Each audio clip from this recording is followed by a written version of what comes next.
How's everybody doing today? It's your boy Joseph Sunderman. I am here on Hump Day, feeling like butt, y'all. Feeling like butt. Yeah, it's rough out here. It is definitely rough out here.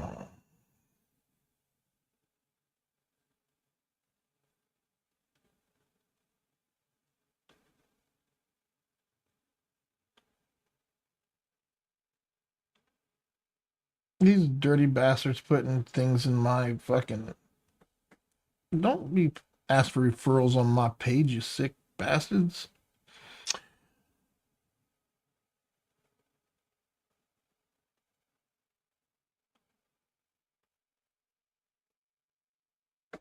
That's better.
I feel like shit so fucking bad. This is not cool.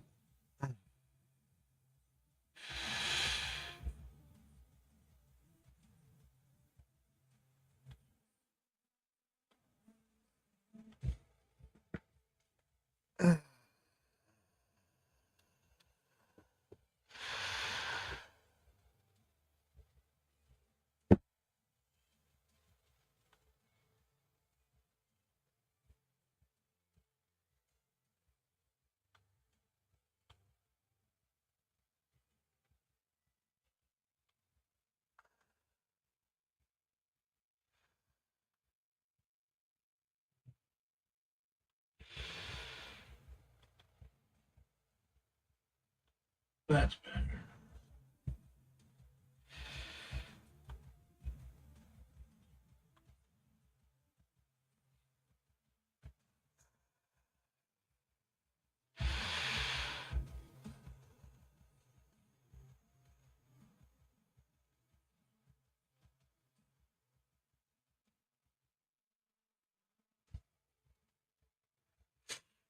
Mm.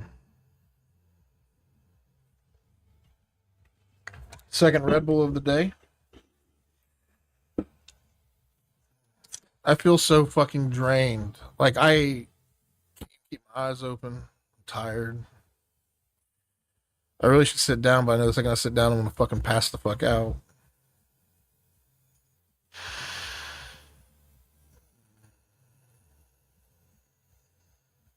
Everybody needs something right now. What about me? What about my needs? I'm always putting everybody else's needs before my own. And whose fault is that?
I don't want to do shit.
See, I'm fucking so tired. I'm about to fall asleep.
Oh my god, I'm so fucking tired.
Oh my god, I'm about to go to bed. Can't do this. All right.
Thank you for calling Miamitown Pet Hospital. Our staff is currently at lunch and will be available at 1:30. If you are checking in for an appointment or picking up a medication, please come into the lobby. If you are leaving a medication refill, please press 2. Thank you.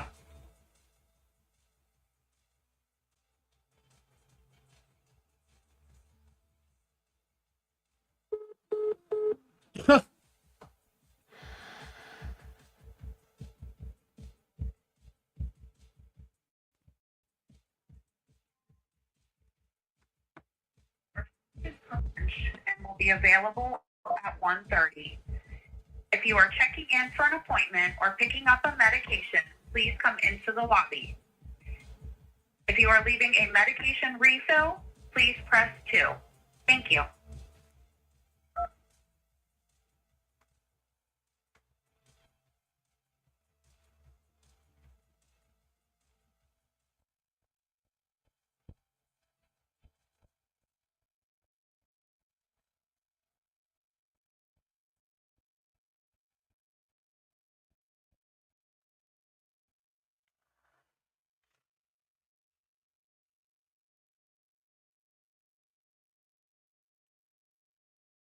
Hey Siri, set alarm for 1:30 p.m. to call Miami Pet Hospital.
Oh, well, look at D Miller.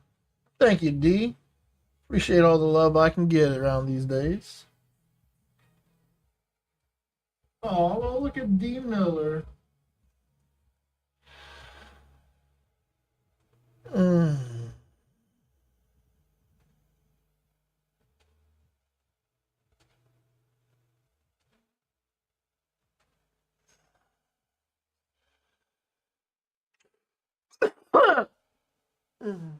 What are you, girl? What is this? What is this?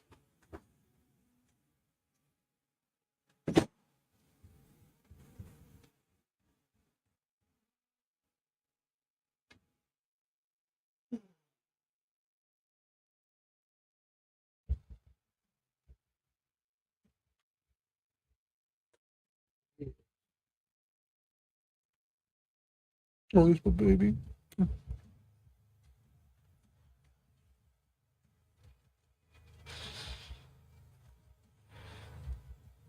What?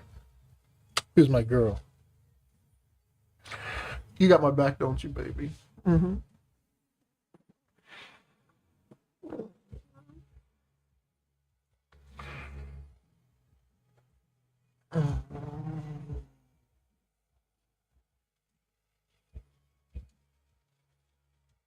Tell you tell them all.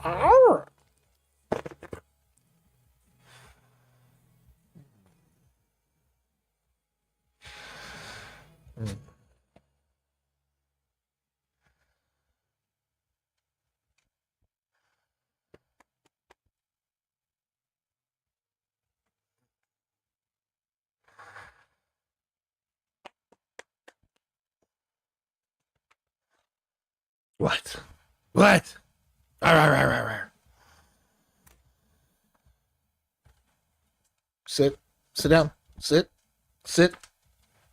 Sit down. There you go. Good girl. Hey. Hey. Up here. Mwah. How's my baby girl doing? Yeah, she's a good girl. Oh, there she is. Mm. You get to work. You tell them what to do. Go. I'm clear on everybody. I'm in charge. I do what I got to do because life is hard and fuck these bitches. We're going to take over the world and they're going to do what we say because we know the right way to do everything. So we're going to control the world with our controlling master plan. You slaves! You're all slaves to the master plan! Now, Clementine, that's not nice. You are one rude chicka. You're so cute, though. You're good, cute, your faces. Look at that smile. Sweet. What are you doing? You done with your turn? You want to get down now? Yeah, you want to get up in my mouth. Nasty dog. Your breath smells lovely. You look so thrilled, girl. I'm so proud. I'm so proud of you. Yes, you're such a beautiful. You're so beautiful. Oh, you're such a sweet little thing. All right, let's stop. We got work to do. We can't just fall in love and run away. I know we want to. Shh, it's okay. It'll be worth it. It'll be worth it in the end. I promise. I promise. It'll be worth it all in the end. I know. I know, Bill. I know. Rub that belly.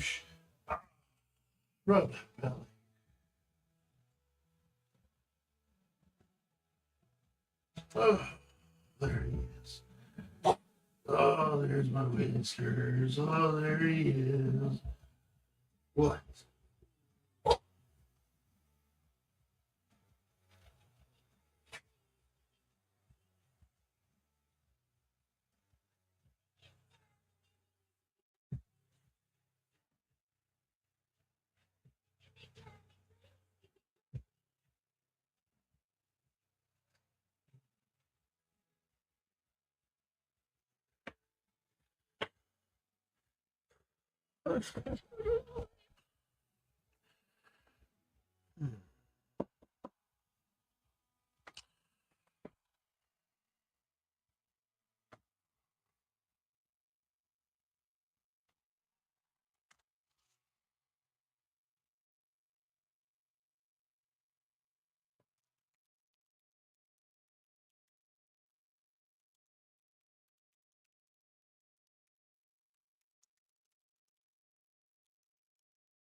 Mm.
I see it clear as day right now. I see where I'm fucking up. Okay. Sort by or group by, not department, but POA now.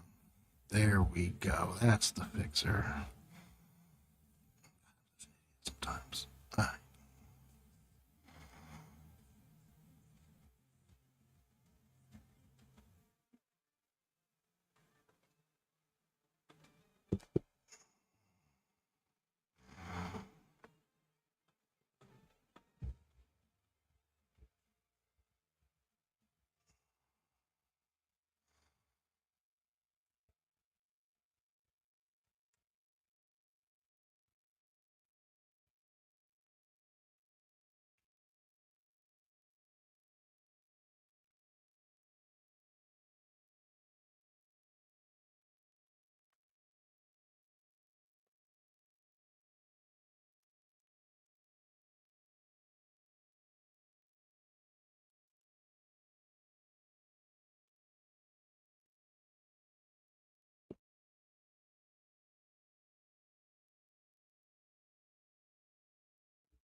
Wait a minute, that was 3, then 5. And then when we go to data vault, there should only be 1.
Mm.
Um,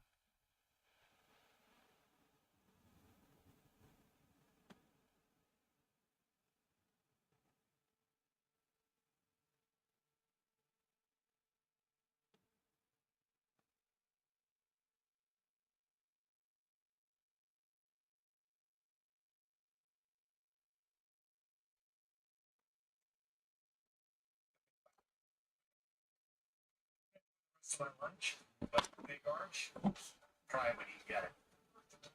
Yes, he's definitely going to eat this for his lunch. If I can buy like that, a chef is. Oh, there's his taste it. We're so excited to start this month. What's a watch with Padma at our side? So we have a follow-up, Padma. We were talking about this, that viral video of the McDonald's CEO that we showed you yesterday. We showed you how he was mocked online for his taste test video of the Arch Burger. He called it a product, and he took this less than in. Let's just show you what he did. Here we go. First, holy cow. God, that's a big burger. Oh, there's so much going on with this. First of all, let's try to get this thing. I don't even know how to attack it. Got so much to it. Oh, there's also some crispy onions on here as well. I see those kind of coming out. All right, the moment of truth. That is so good.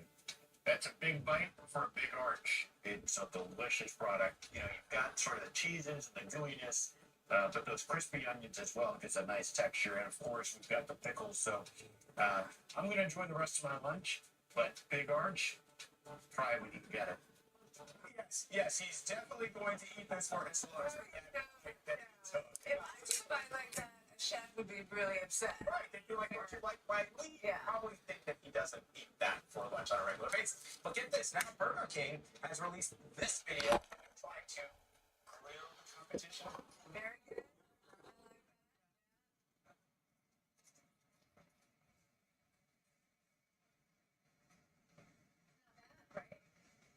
Only one thing missing. A napkin.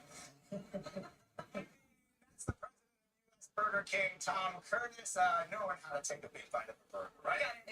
It's a life skill you need for a company like that. Where's the McDonald's going to market it? The big question. Unless, because we are all talking about it, That's the thing. it could not have been the genius behind this. Yes, and now Burger King's trying to jump on the bandwagon and take advantage of McDonald's viral moment. You come for the king. But Got it. when chefs watch people eat their food, what are they looking for in the bite? It's the same thing you're looking for when you cook at home. You're looking for that moment when they put that spoon or fork in their mouth. They go, they close their eyes and go, That's what we do. Do that. It's basically like. All right. I was just showing Padma this when I explained to our viewers what we're talking about now. So if you have ever wanted to consider rocking in the afterlife meaning when you're dead, Spotify and Liquid Death have teamed up for just the thing. It's a foundation urn that plays music. It's called the Eternal Playlist Urn, and it has a wireless Bluetooth speaker so you can enjoy your favorite music in the afterlife. Spotify will help create your eternal playlist once you answer some questions like what's your eternal vibe and what's your getting fucking retarded. Be burned if you're cremated in an urn.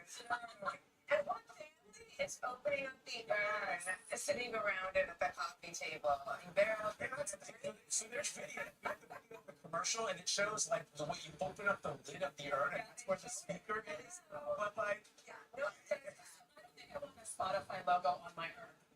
yeah, that's not cool. But look, I don't know that I wouldn't mind, like, if my family could open up.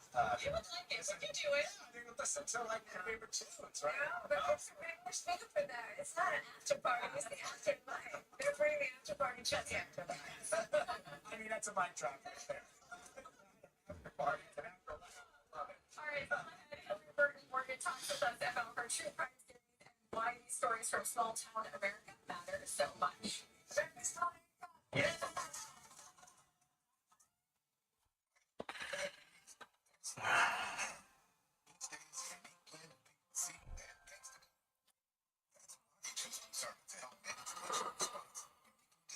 Carb sticker. Yes, sir. Bring on today. Being a business owner takes hard work and a whole lot of miles. We chose the Capital One Venture X business card. We earn unlimited double miles on every purchase. And with big purchasing power, we can spend more and earn more. What's in your wallet?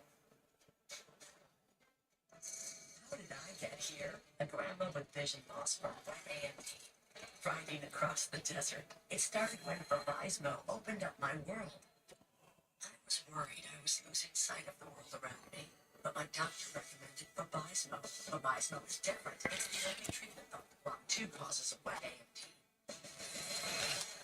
I was so excited when my granddaughter asked me to ride across the desert with her, knowing that Vabysmo improves vision and delivers a chance for a months between treatments.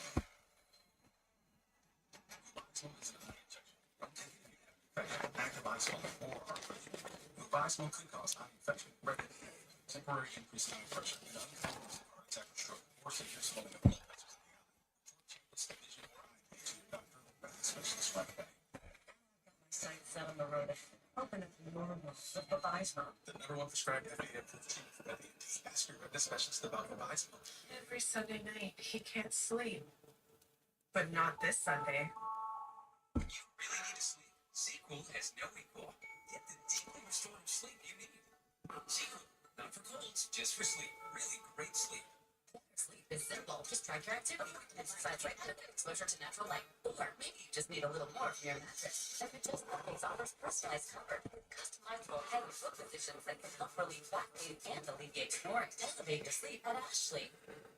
Living with chronic migraine? 15 or more headache days a month, each lasting 4 hours or more.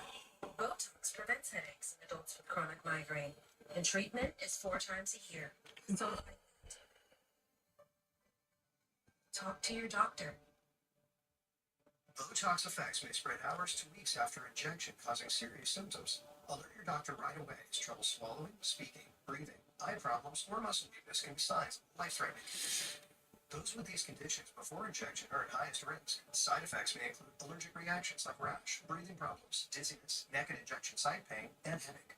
Don't receive Botox if there's a skin infection. Tell your doctor your medical history, muscle or nerve conditions like ALS, myasthenia gravis, or Lamborghini syndrome, and medicines like botulinum toxins, which may increase the risk of serious side effects. In a survey, 91% of patients wish they'd started Botox sooner. Ask your doctor today. If eligible, you may pay $0. CVS Friday. That's not the reaction I was expecting. CVS Friday, 8/7 Central. Glaucoma can rob you of your eyesight. It can affect anyone and anything. At the Glaucoma Foundation, we see cutting-edge research. Family history increases your risk. At the Glaucoma Foundation, we see you. Go to glaucomafoundation.org for the information, guidance, and help you need from diagnosis.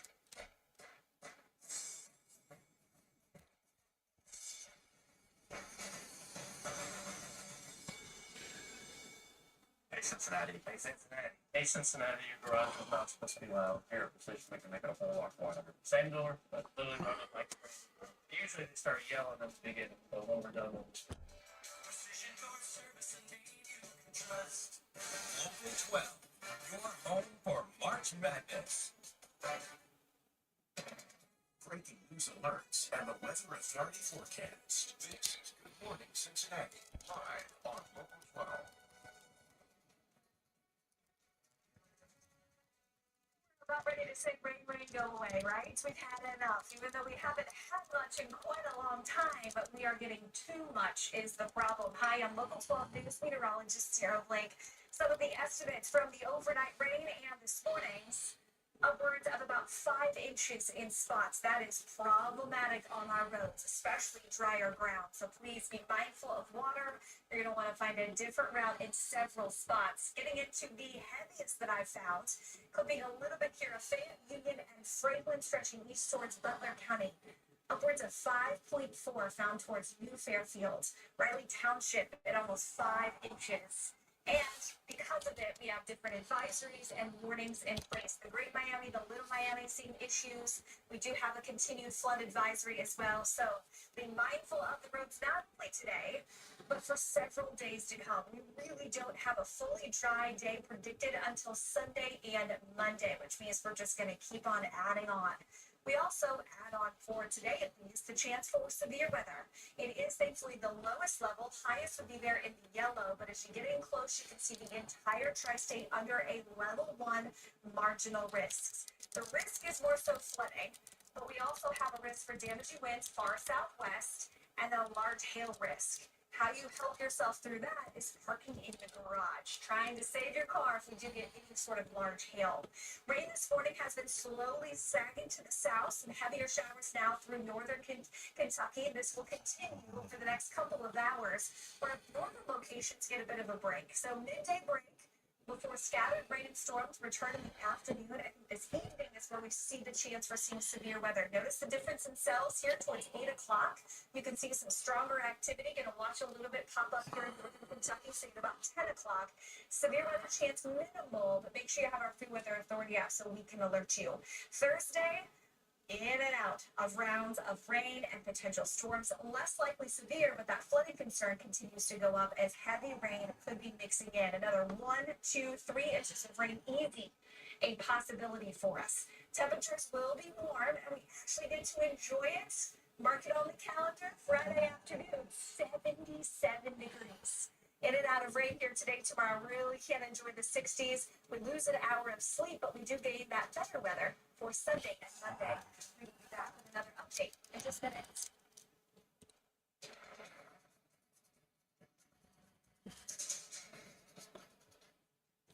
Get ready for 2 big games this weekend with your Cincinnati Cyclones at Heritage Bank Center. Saturday is Pucks and Pups night. Bring your 4-legged friend with a Pucks and Pups package. Chow down on $2 hot dogs. And don't miss the Wiener Dog races and intermission. Then Sunday, it's the Read Across Cincinnati Matinee. See the Cyclones hit the ice in elephant and piggy jerseys. Plus, you can even meet them on the concourse during the game. It's Pucks, Pups, and Piggies all weekend long. Get your tickets now at CyclonesHockey.com. Cincinnati Cyclones Hockey. More than just a game. Now it's the best time to transform your outdoor living space with champion. You can screen in your existing or enclose it with blinds. Or cover that patio. Bring in a full sunroom to make the outdoors more comfortable. There are so many possibilities. Right now, save 30% off your new outdoor living space. Scan the QR code to see which style is right for your home. Let's get cooking. Summer's coming soon. Call 888-4CHAMPION or schedule your free in-home estimate online today. When severe weather hits, trust local 12, the Weather Authority.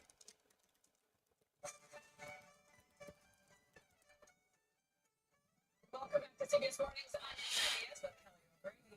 Coming up in this hour, we are on the ground with Americans in the Middle East who are struggling to escape from the war zone. Matt Gutman is there. Actor and producer Hillary Burton Morgan joins us to talk about season 3 of the true crime story. It couldn't happen here.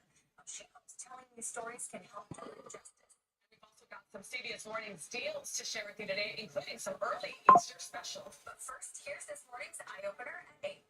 President Trump spoke at length about the war Tuesday, but provided few clear answers about what comes next. Change the way we do this, and then somebody takes over as bad as the previous president. Turns out a long-awaited Texas Senate primary. Longtime Republican Senator John Cornyn will face a runoff against State Attorney General Ken Paxton. Failing to get 50% of the vote, Senator John Cornyn saying last night he won't allow what he called a flawed, self-centered, and shameless candidate like Ken Paxton to risk decades of GOP success.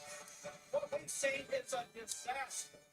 Under your leadership, Ms. Nome, a disaster. On Capitol Hill, Homeland Security Secretary Kristi Noem defended herself against strong criticism of the Trump administration's immigration front. Her U.S. fighter jets were shot down over Kuwait in apparent friendly fire. Those pilots all ejected safely. You know what? The bullets are okay. It's just like saying bullets. What do they cost? The estimates of the cost of these F-15s for the kill jets range from $30 million traded all the way up to $100 million. Hey, look, I live in New York, so I am used to seeing obscene amounts of money wasted on jets, but still, $300 million.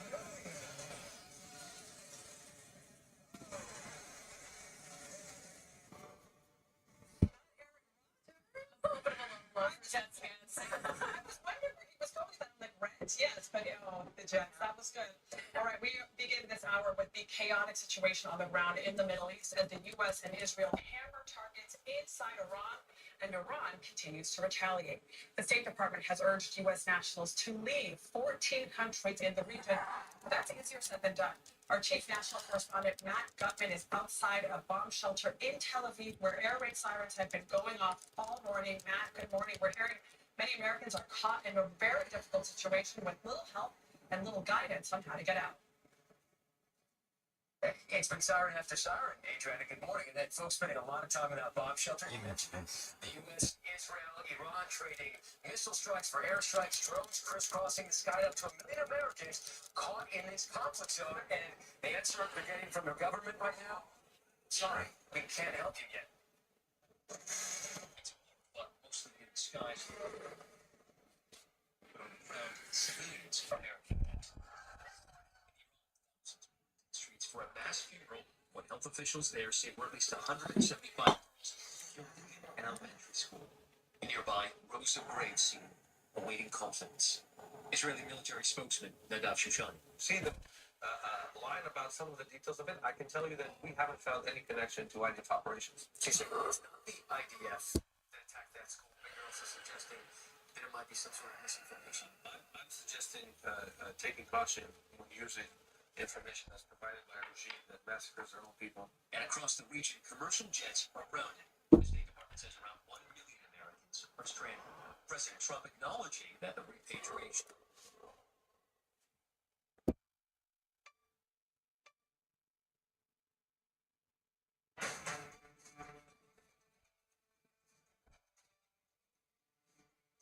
CBS News special report. I'm Vladimir Zhitsin at the CBS Broadcast Center. Officials at the Pentagon are giving an update on the U.S. operation in Iran. Let's listen.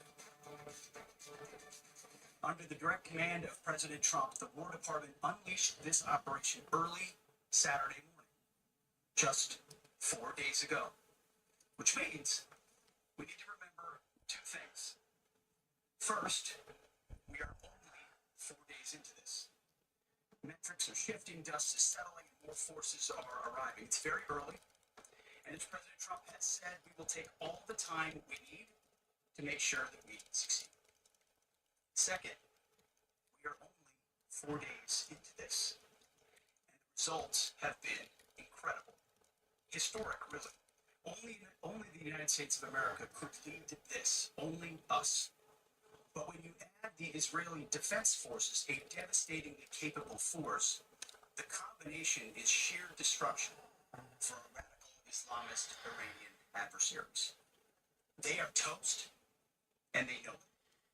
Or at least, soon enough, they will know it. And we've only just begun to hunt, dismantle, demoralize, destroy, and defeat their capabilities. Just 4 days in. Starting last night and to be completed in a few days, in under a week, the two most powerful air forces in the world will have complete control of Iranian skies, uncontested airspace. I hope all the folks watching understand what uncontested airspace and complete control means. It means we will fly all day, all night, day and night, finding, fixing, and finishing the missiles and defense industrial base of the Iranian military, finding and fixing their leaders and their military leaders, flying over Tehran, flying over Iran, flying over their capital, flying over the RGC, Iranian leaders looking up and seeing only U.S. and Israeli air power every minute of every day until we decide it's over. And Iran will be able to do nothing about it. B-2s, B-52s, B-1s, Predator drones, fighters, controlling the skies, picking targets, death and destruction from the sky, all day long. We're playing for keeps. Our warfighters have maximum authorities granted personally by the president and yours truly. Our rules of engagement are bold, precise, and designed to unleash American power, not shackle it. This was never meant to be a fair fight. And it is not a fair fight. We are punching them while they're down, which is exactly how it should be. Thus far, Operation Epic Fury has delivered twice the air power of shock and awe of Iraq in 2003, minus Paul Bremer and the nation building. The campaign has 7 times the intensity of Israel's previous operations against Iran during the 12-day war. 7 times. And as President Trump said, more and larger waves are coming. We are just getting started. We are accelerating, not decelerating. Iran's capabilities are evaporating by the hour, while American strength grows fiercer, smarter, and utterly dominant. More bombers and more fighters are arriving just today. And now, with complete control of the skies, we will be using 500-pound, 1,000-pound, and 2,000-pound GPS and laser-guided precision gravity bombs, of which we have a nearly unlimited stockpile. We used more exquisite standoff munitions at the start, but no longer need to. Our stockpiles of those, as well as Patriots, remains extremely strong. The enemy can no longer shoot the volume of missiles they once did, not even close. The chairman will lay out some of those percentages. So our air defenses and that of our allies have plenty of runway. We can sustain this fight easily for as long as we need to. And as I said yesterday, we set the terms. Now, you may not see much of it because the IRGC shut off the internet to the entirety of the country. They blinded their people on purpose, just like they killed their own on purpose.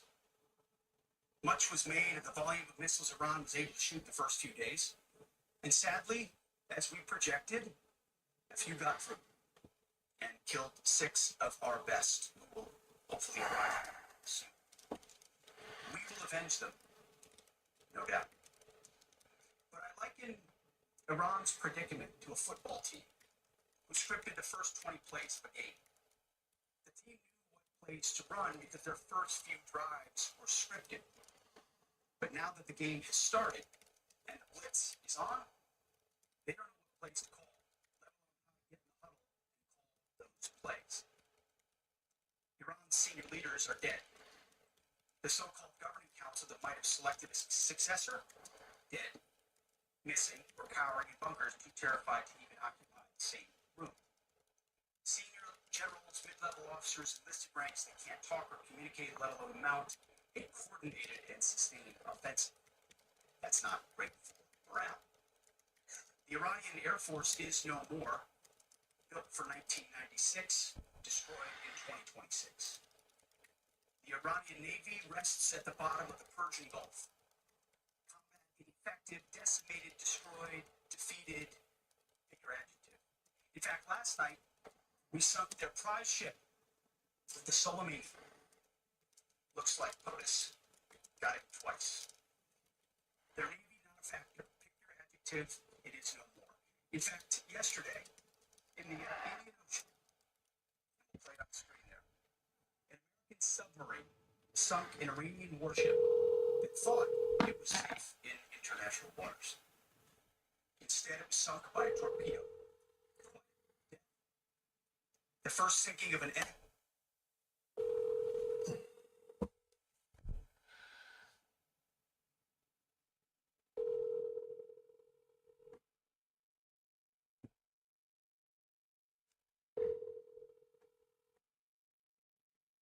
Hello, you've reached the voicemail of Jay Gates. Please leave your name, number, and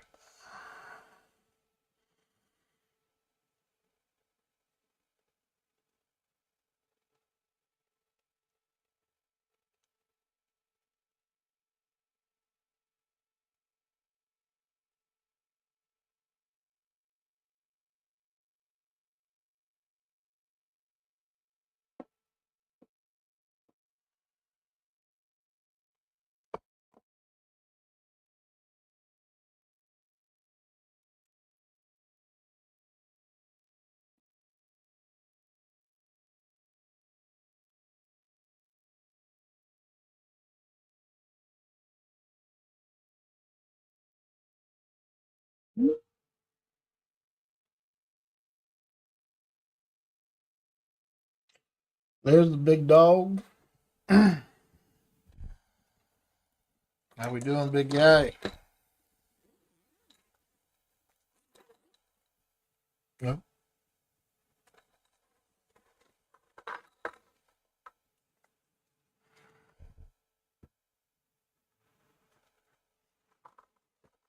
Nod your head if you can hear me.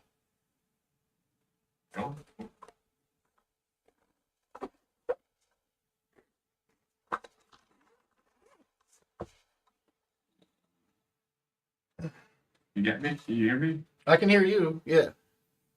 Can you hear? Can you hear me? Yeah. Good. Good. You're loud and clear. Beautiful. Is that me ringing? Oh, snooze that. Yeah.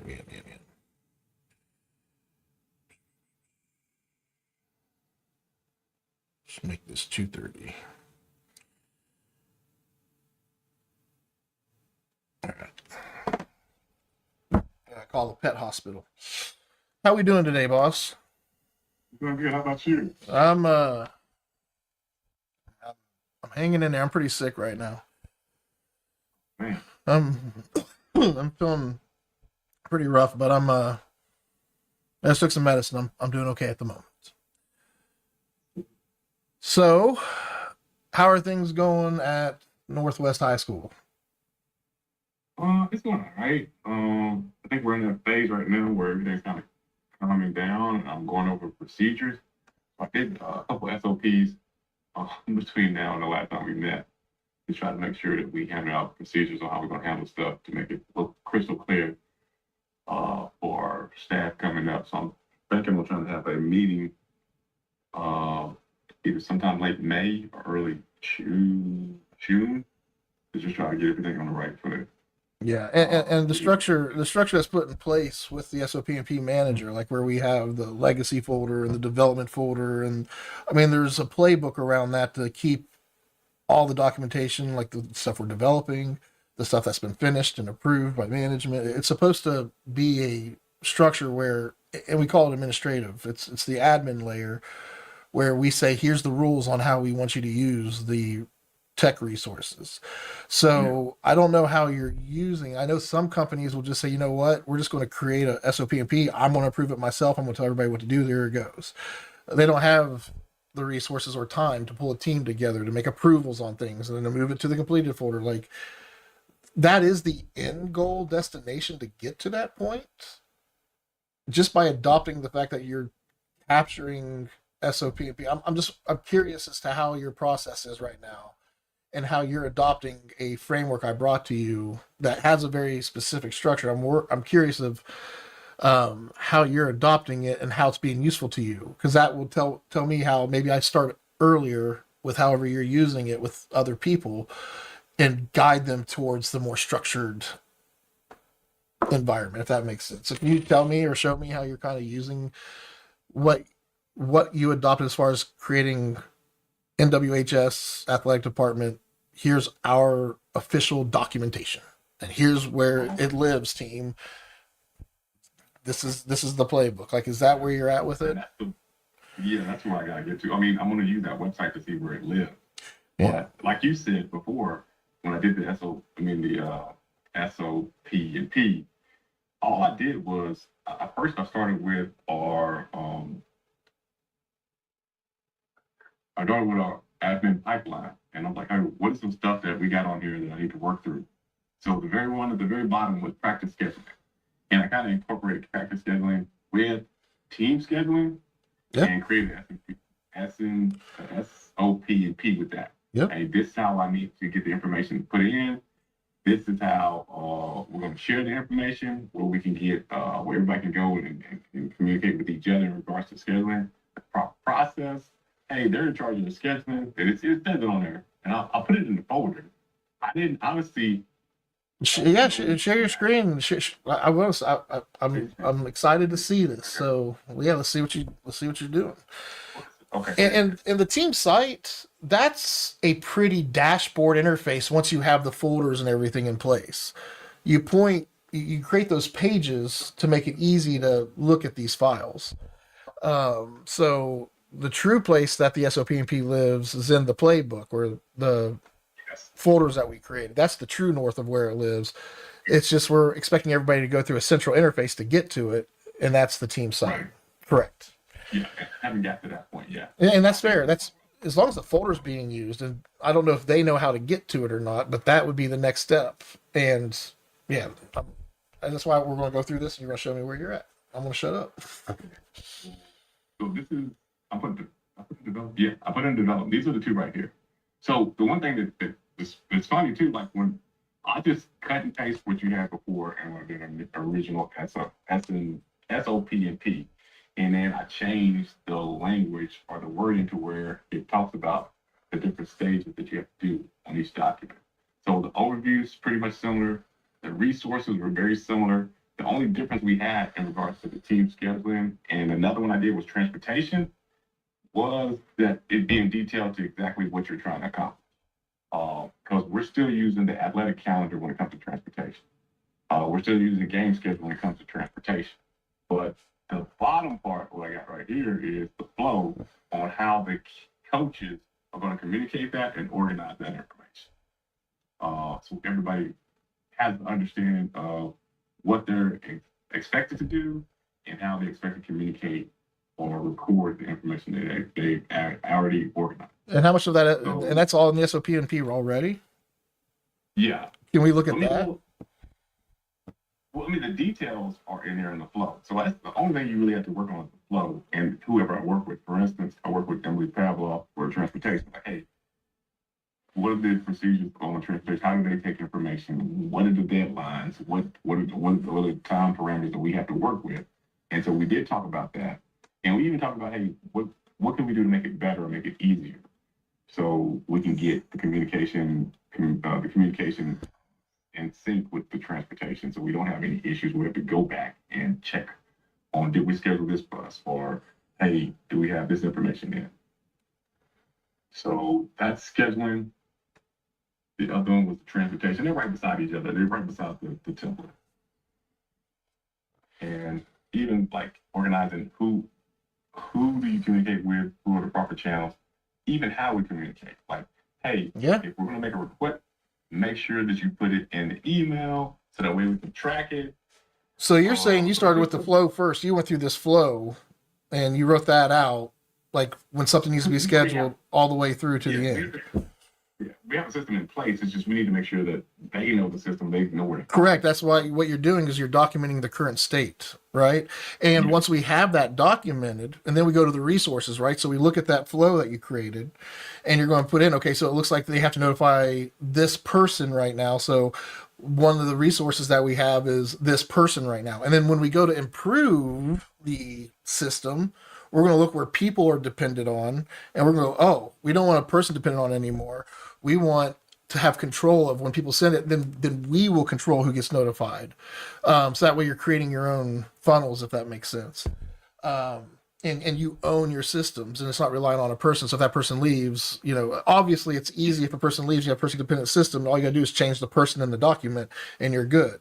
But if you just set up the SOP&P and everything right where you have control of that flow, all you have to do is just have a new person take over that flow. Like there's no work. You don't have to go change it. Like it's done, and that's less confusing and less change on your team when they don't expect it. And I'll be honest, this is something we don't have in place. I'm not sure district has something in place that's consistent across the board. Now, people develop their systems, but like you said, it's unique to that individual person. Well, that's why I start with the tech stack that they already own. Because everybody already has a shit ton of technology. They just don't know how to use it to do what they're doing. So if we can create an administrative layer, and that's what, after all the years, in fact, only the last 4 months I've been using the administrative layer, because that's where it's organically evolved to, where I can see now, and I can clearly see it. Like when I explain the past, when I look at the old, back in 2017 even, like the gap is we provided a great ecosystem, a great technology to our clients. They just didn't know how to fucking use it. So we would try to go to a user and show them, but you can show a user all day long. If leadership isn't adopting it and pushing it to their workforce, Yeah, It's all a waste of not. It's all.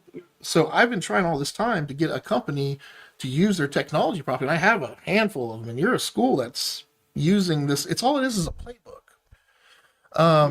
And we have objectives and matters. We're going to qualify that. We have different teams or departments. We're going to list those out so we know, and then all the systems under each department. So I agree. I've seen the benefit for.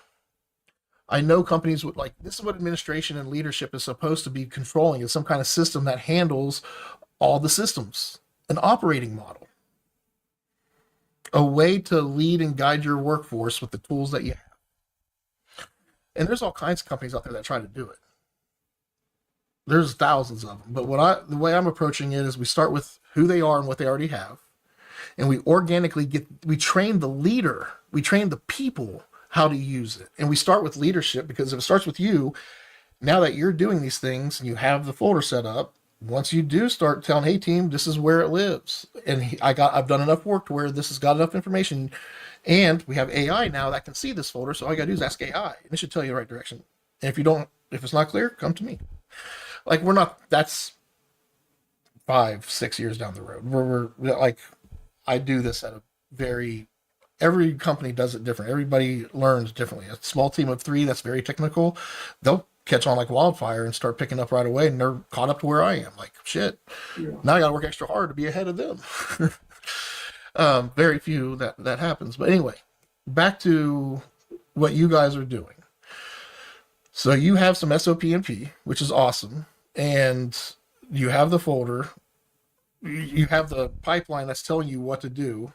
Have you closed? I'm sorry. I don't have so for instance, like I see the calendar manager and we talk about the calendar manager updated everything. So we talk about this is transportation and scheduling. Would that be a separate folder? Let me go here. Let's do this. Because that's what it sounds like we have some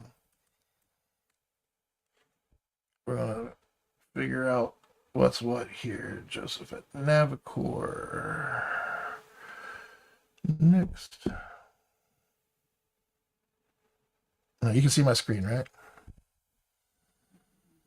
Okay, so I just want to start here because it's easier.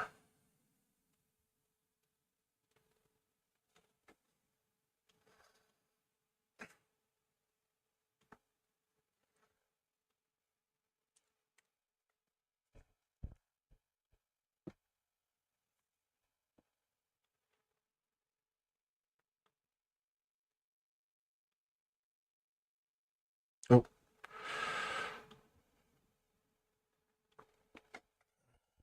Okay. So this is the true north of what we're building. This is the playbook. And then in here just lives the admin pipeline, I believe. Yep. It's all that's in that folder. Workforce management. So we have a few systems in here. Workforce manager, workforce folders. So in here we have a list of all the people, and then we created a folder for each person, which I can see we still have a lot more. And then we have a template folder where we copy these and put under each person's folder. So like this is something that you can assign to your I know you have an assistant. That would be something that we could put together a work order for her to do that. Department manager. This is good because I don't you guys are a department, so I guess we'd have to break it down to we're doing it based off sports. So like what I would do for a company is break it down by departments. For your department, we're breaking it down by sports. So kind of a unique way of using my model. This was the NIL manager that we were going to create to track. We were going to track how we manage those things and have the SOP and P in here. So basically what this workforce management is where we put all of our systems and workforce, where we manage who has what skills and what skills we need and all that. So it's workforce management. And I wouldn't say the only calendars I would have in this folder or that are tied to this this folder would be the like doing reviews on your staff. That would be part of the workforce calendar. So we have 3 pillars. You have your tools, you have your people, and then you have who you're trying to be and what you do. and we're training our people how to use the tools to do what they do better, and we're providing them the resources so if they have a question or they don't know how to do something, we can easily train them with our tools. So let me go back here real quick, going back to the playbook. This is SOP policy manager, so anything we're developing right now would be in here.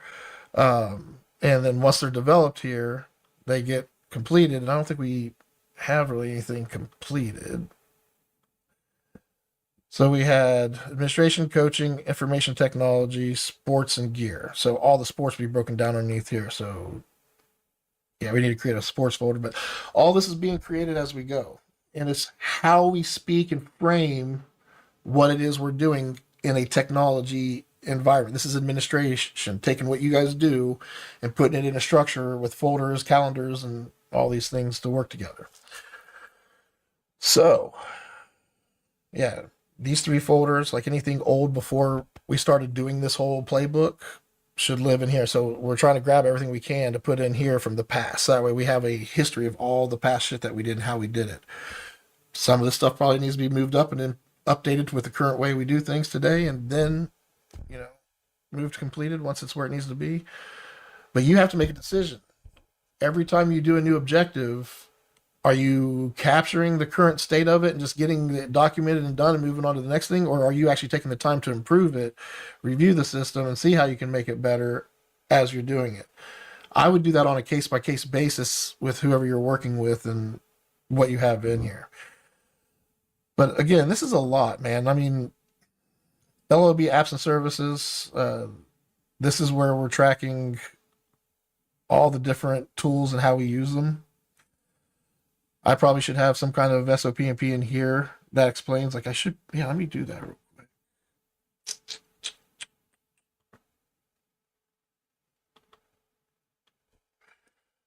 You're welcome to use this information here. These are some of the systems.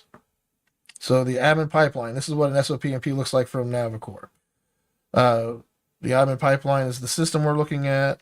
We have an account manager, that's the gatekeeper of this. So whoever you're working with at Navicore, that person is responsible for working with you to maintain this until you become a licensed driver and we can pass you the baton. This is the overview of what the admin pipeline is and what its purpose is, the scope of what it does. These are the resources it takes, the lists and the fields and all the stuff that we're building out inside of that spreadsheet of yours. And then we get into flow, which is, where's my flow? Damn it, I have my flow. Where does it start? Oh, here's flow. And this is my flow from here down. We capture an item in the admin pipeline. So we qualified. Is this a matter and objective? Is there already a system it should go to other than there's nowhere else for it to land? Is it a matter objective when it comes to our admin pipeline? We figure that out. We put it in there properly. So once you capture it, you qualify it with what it's supposed to be, and you get it in the admin pipeline. You assign the right person to it. As we're doing admin sessions, anything, we're going to review everything. So that's the opportunity for whoever's responsible for it to ask questions to get things done on a weekly basis. But we're expecting everybody just to knock shit out as they're going using whatever SOP. Like, we should document your objectives and matters. We shouldn't have to get together every time something comes up. We should just fix it, but we got to capture when it happens. Because it tells the story, and that's what we're doing, is we're logging what we're doing. We're getting better at as a team and improving our ways of doing things because we're capturing what we're doing. So we review that, and then, execution, just get it done. We document when required. So sometimes an objective comes up, you got to get it done, but we don't have time to do an SOP and P. We're already working on 5 as it is. Just get it done, and let's get it. We'll come back to it another day. We have to keep moving forward. That's what the administrator is supposed to do, is make those tough decisions on, do we have time to document this yet or not? Completion. So once it's completed, we want to get the SOP and P and everything done. If it's already done, it gets the admin team has a way to see everything that's getting completed. They can pull their own report with completed stuff in all the departments. I mean, it gives a transparency across everything for everybody as part of the team to see. Like, we don't have to hide. We hide sensitive information, but surface level, what we're doing as a team, all that should be out in the open, and that's what this stuff is for. So if there's a financial matter or objective, it should go to the financial team. With your department, you're the one that accesses the financial department. So administration, which is what you and I are playing as, you're the gatekeeper, I'm the account manager. Once you take ownership of this and you're driving it and you've approved what you want to be your way of handling these things, yeah, it's your baby. And I feel like I'm kind of like trying to give you we don't work together enough, and I know you're busy, so. I'm sorry. We jump on top of jump so you can get to what you're supposed to get to. I should say, so I want to get to what I want to do. Well, and that's part of it, right? So if we have everything in that playbook set of folders and we've qualified, and it's still being made. I've never done this in Google. You're the first one I've done this in Google with. And even the folders now probably could be redone better. But I would stick to it for a while and learn what's working, what's not working, and do one massive improvement. That's why we do a triennial system. But I'd say for you, a milestone would be when you're getting ready to push it out to the team. That's when you and I should get together and get rid of any noise, put stuff on there that actually matters, prepare a launch, have a plan for this is when we tell everybody about the site. This is the email that gets sent out for the meeting. This is what we're going to present when we do the meeting with the team, because we have to do what we call team sessions. We do these admin sessions to prepare for a team session, because we're going to sit everybody down, all the coaches and everybody, and say, hey, when you have a problem, this is where you send problems. Admins or athletic department. Now we have that email address, right? That's our central email address. You have control over that, and that's where we're asking everybody to send stuff to that email address for anything they need. Unless there's a system for it and you use that channel, right? This channel is for objectives and matters, for things that we have to manage ourselves, and anything that's supposed to go to you, this is how you want them to bring it to you now. You have to figure out how to put this in your own team's language, right? Like, I don't know what to say. You'll figure that out. Yeah. God, I feel so fucking like loopy. This cough medicine shit. Anyway. All right. So that's basically what I did. I'm trying to make sure this is effective. So I just went up the list. So I did do scheduling. I did do like transportation, and I even got to the point where I was like, hey, we're talking about student access on big teams. But even getting information. So I even created I called it a sports questionnaire, just so we can actually supplement the information on the website for our kids. Right. And that's something I want to roll out to the coaches. Like, hey, when we go about starting the season, honestly, what I did was I used the coaches checklist as a reference point. So like, hey, this is what we asking coaches to do. Let's make sure we have a procedure list in place where they know how to do it. So that was my reference point when I started it. And then I said, hey, let me do the admin pipeline to make sure that, hey, I'm going about it in this order, or trying to organize. You're trying to. Yeah, the effort is in the admin pipeline, but there's artifacts to get it done, right? So I'm just trying to check it off as I go. Like, I'm just trying to complete my checklist to make sure that, hey, we're supplying the support to the coaches to do what we ask them to do, to make sure everything's cleaned up, to make sure we tighten up the communication. So we're just going through procedures and not having to go through explanations or having to go through corrections to a certain degree. It's just, hey, let's do procedures. You got questions on the procedures? We talked about that at the beginning. You go ahead and get started. You got questions that we're in the process. That's fine. We'll handle it. But hopefully we have all the explanations in there, and the kinks you hit, it should be something that helps guide you through it. So that's what I was using in regards to preparing for this next meeting, or while we weren't able to meet. Awesome.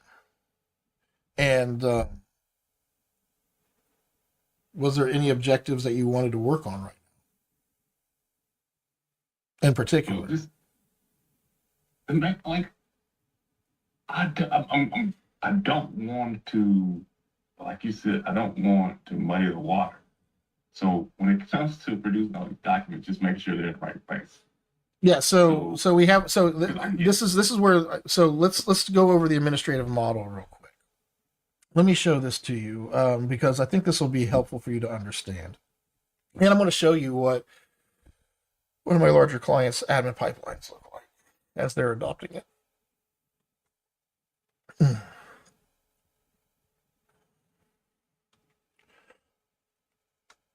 So we need to create, this is what a department app looks like right here. This is the departments. Let me make this condensed for you. So this gives us a breakdown of the departments that make up this business. Okay. And what we're doing is we're documenting each department has different objectives and matters that each department has to deal with.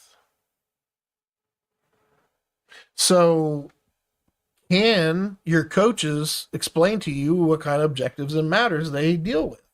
And they're going to be like, what the hell is an objective and a matter? So what we need to do is explain to them that they deal with problems and they have to set objectives to get things done.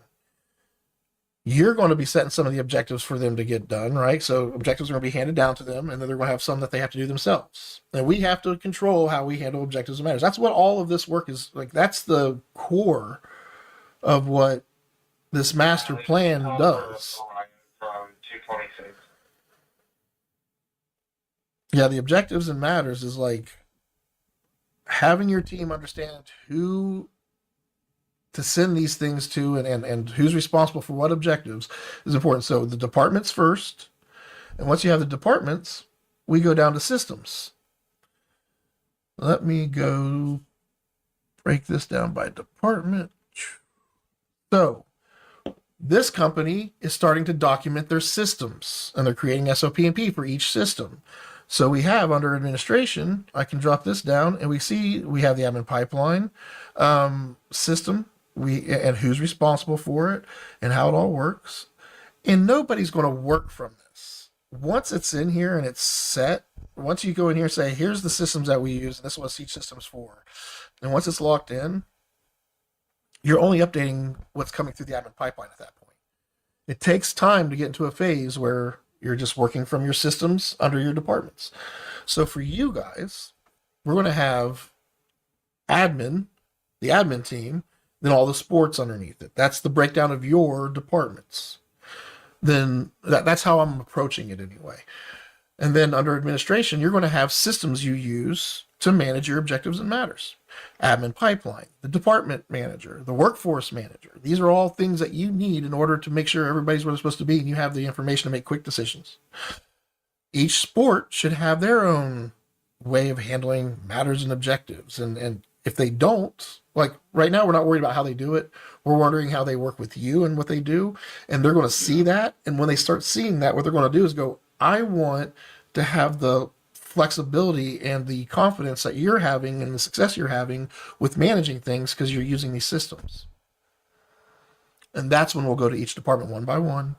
And you'll be able to help them set it up yourselves because now you're truly what I call a creative tech.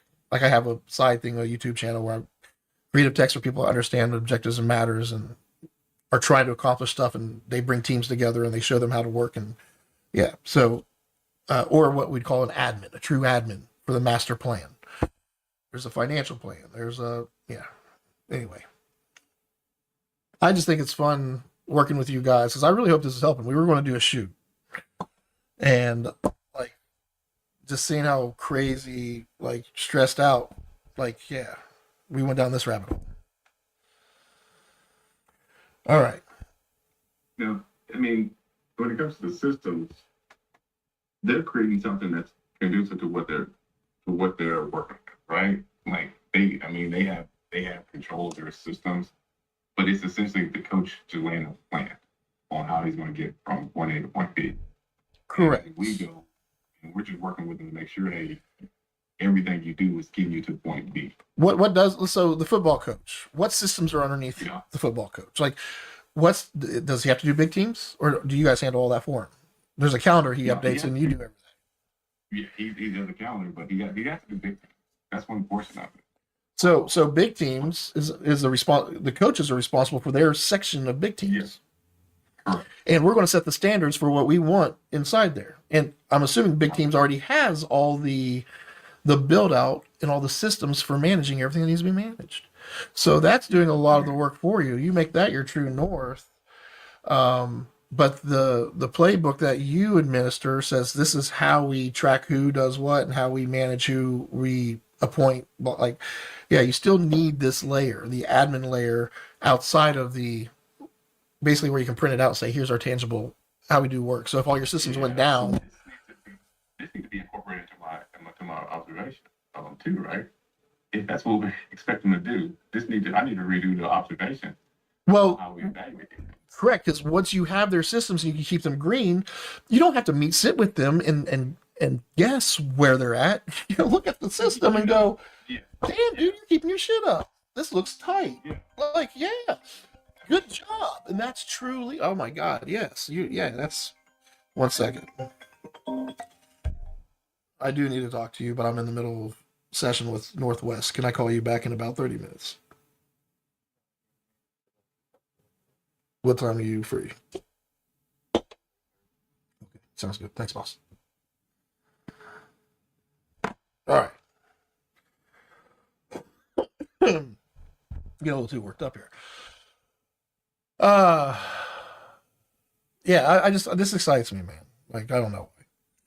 But that's the whole picture, man. Like, this is why I'm able to sit back in my home and people just they don't get like when I start working with somebody, I'm like, hey, it's $1,000 an hour. I'm gonna work with you once a week. No, it's once every other week for $1,000 a month. If you want every week, you're talking, $2,000, $2,500 a month to it's $1,000 a month for me to meet with somebody bi-weekly and to use the tech plan and to learn it and adopt it. 2,500 if they want to meet with me weekly, and I do a lot of their one-on-ones with their teams, and I'm the one doing the educating and not the gatekeeper. So it just depends on how they want to grow and how fast they want to grow. I'm here to help, and the more people understand the system and work from it, the more we're all in tune and synced. And instead of you convince your bosses, the district, that, hey, listen, we're crushing it so bad, I don't want to waste all this time on these reviews. I put together a review without having to meet with them. I mean, they also submitted stuff to us because we have a feedback loop, so it's like we're constantly assessing them because we work together that tightly. So instead of spending all this money on getting you what you need, here's everything and where it's supposed to be. Can we just throw a pizza party and just have a good time for a little bit, do some team building? Because I think that would go way further than so you get to be creative and truly own things. That's getting a little bit more lofty in the dream world, but bottom line is district seeing you guys leading and owning that, they're going to notice. So what do we need to do to get to the next phase? We need to make sure we list out each system under each department. Or each sport, I guess. Yeah. There's some little subtleties that are fairly different. But they should be all on the same page. There might be some nuances within that page that they do that's a little different depending on the sport. Where did I do it? I want to go back to your, because I'm curious. Maybe we did do this already to some degree.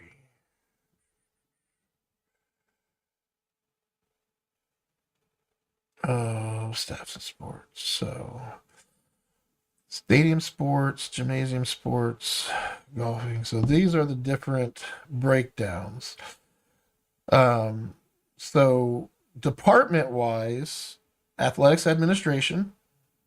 We have stadium sports as a department. We have gymnasium as a department. Golfing as a department. Baseball and softball is joined. That's fair. Cross country, tennis, bowling. And then under gymnasium, we have sub departments, boys basketball, blah, blah, blah, blah. Under stadium sports, we have sub departments, football, blah, blah, blah, blah. Under golfing, we have some subs. Under baseball and softball, we have some subs. But you get, So this is your framework. We did it early on, right? And as we build it out, so now that we know that this is our breakdown, our true SOP and P completed folder, let's go back to that.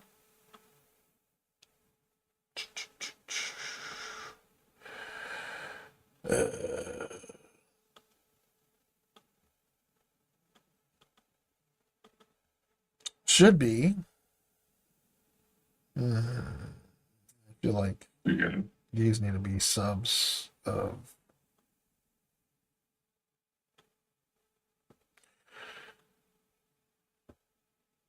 Come on now. You're not going to work for me? Oh, you can't move those folders. Okay, I see what you're saying. That's stupid. All right. Under completed, we're going to have.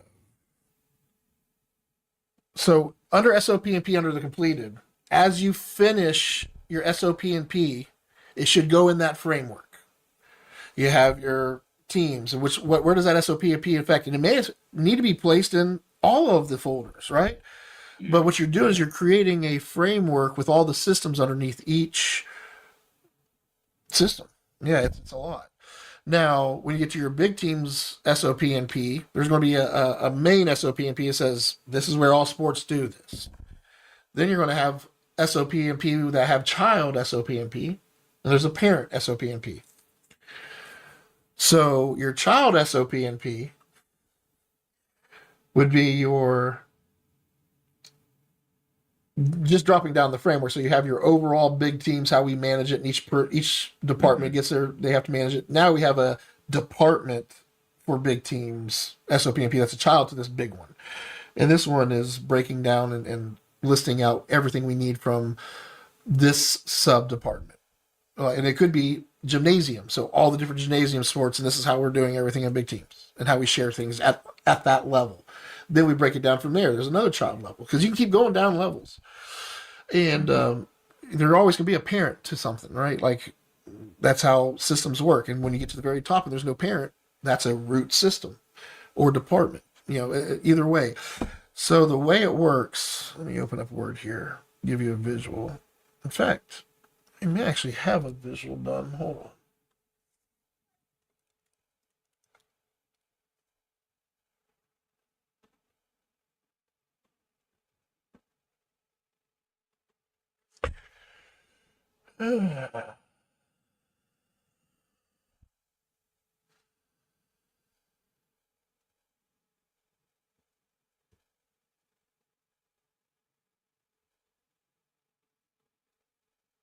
Well,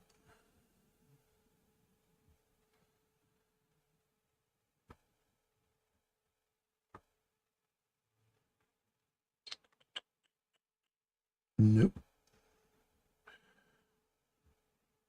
I guess I do not have that done yet.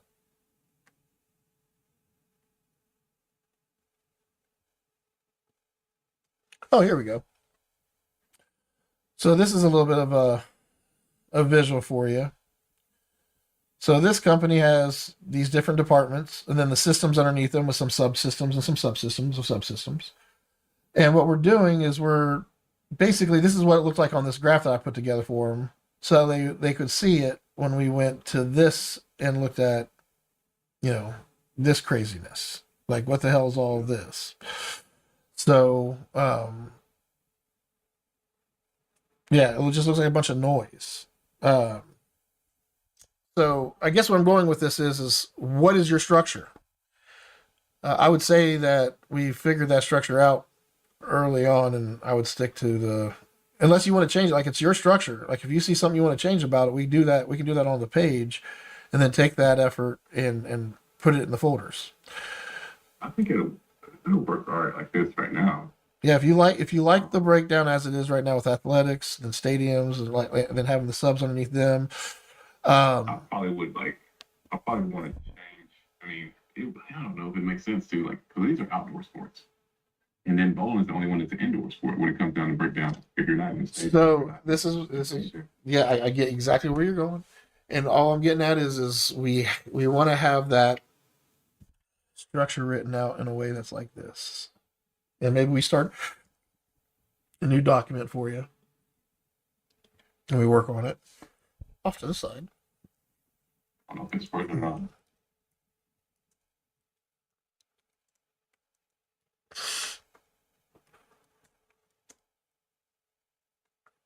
Administration.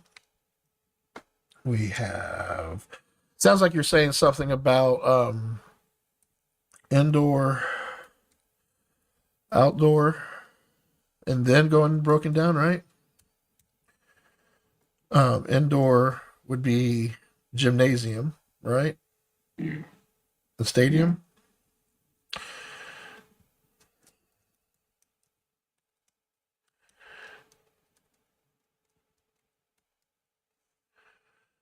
I don't know if I spelled that right. I don't know, but it looks good to me.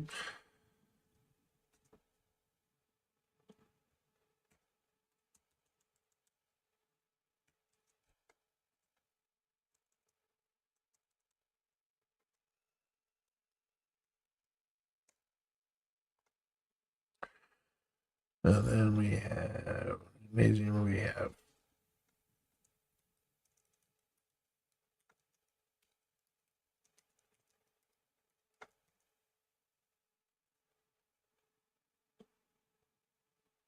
man.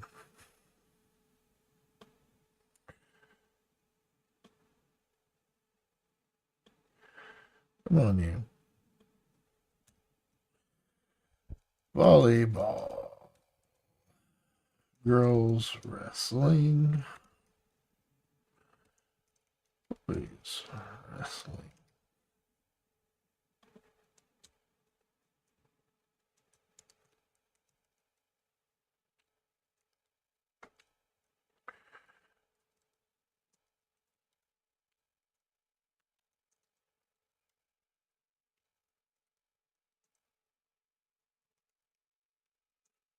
That track and field.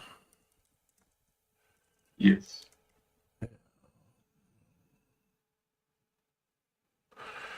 Beautiful, beautiful. So we got all those, and we go into golfing.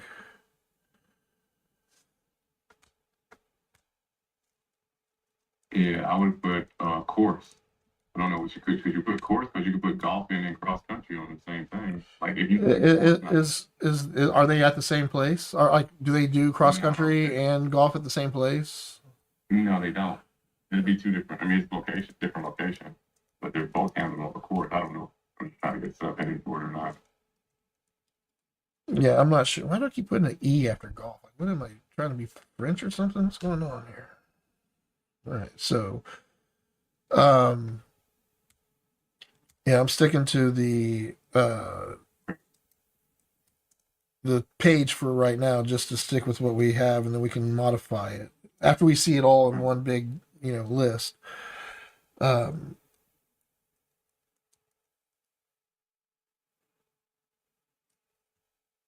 yeah, that was all right.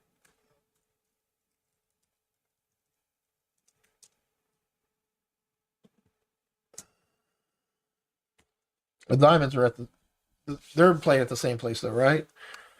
Is that the Diamond? Mm-hmm.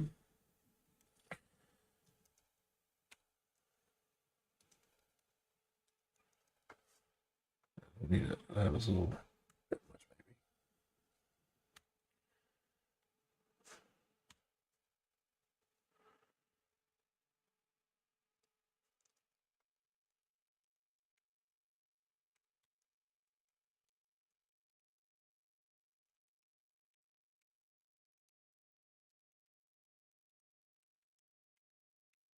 I'm already getting overwhelmed with all this being managed by you and Kevin and a few other people. This is ridiculous. And how many kids do you guys deal with?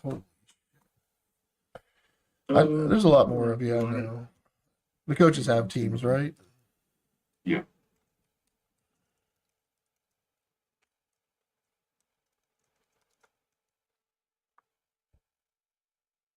And bowling, would that be back under indoor?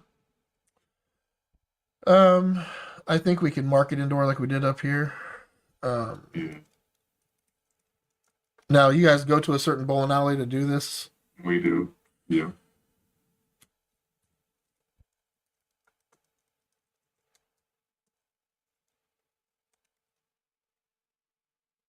You know what?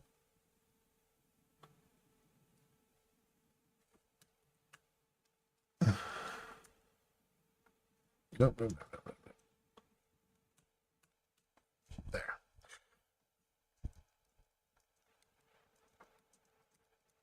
That one can be done that way. You know what? Yeah, we're gonna do this one that way too. No, because we do have to.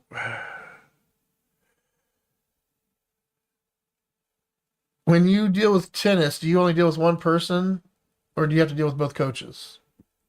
Just one person. He coaches both girls and boys.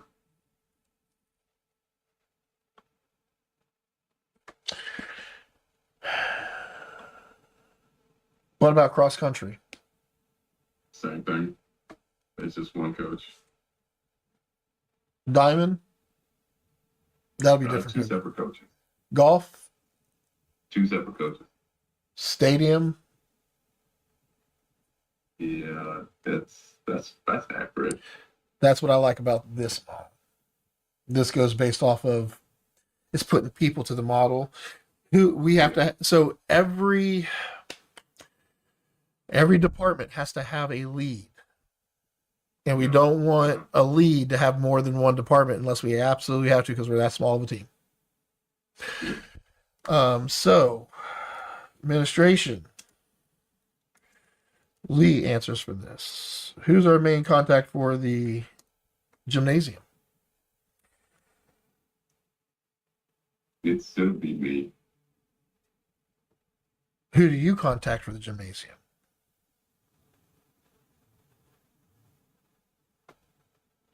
If I do have to contact somebody, it'll be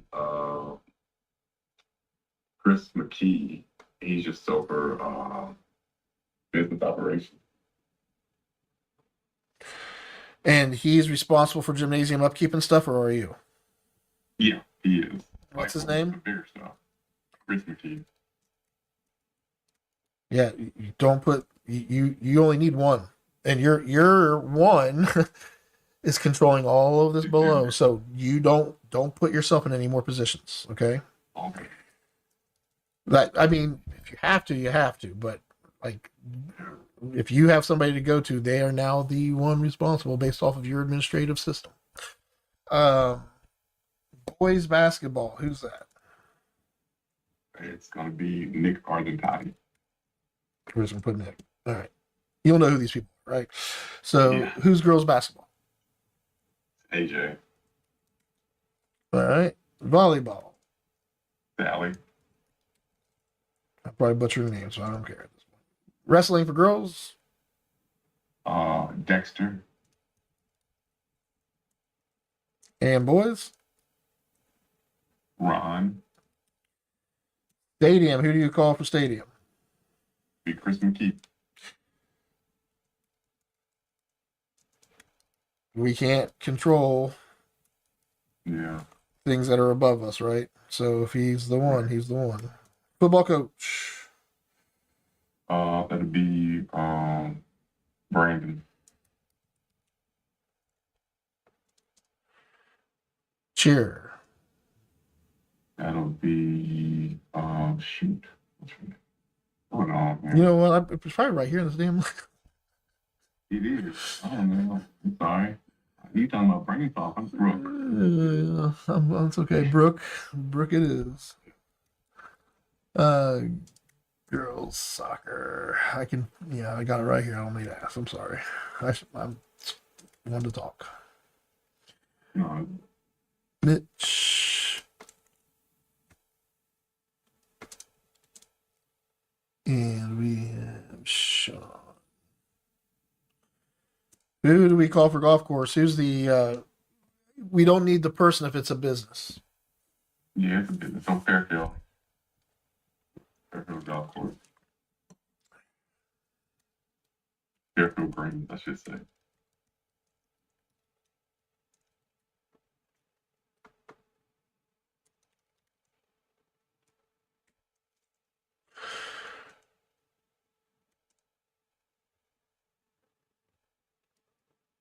We got Gabe and Mark. Yeah.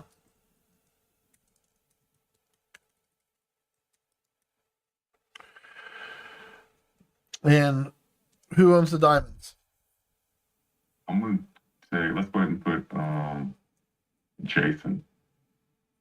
Is it it's owned by the school?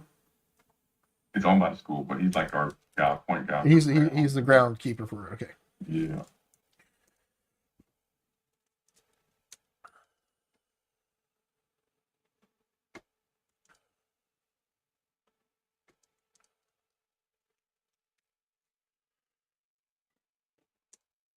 And that's gonna be Sean again. But these are not overlapping. These are different Yeah. times of the year, right?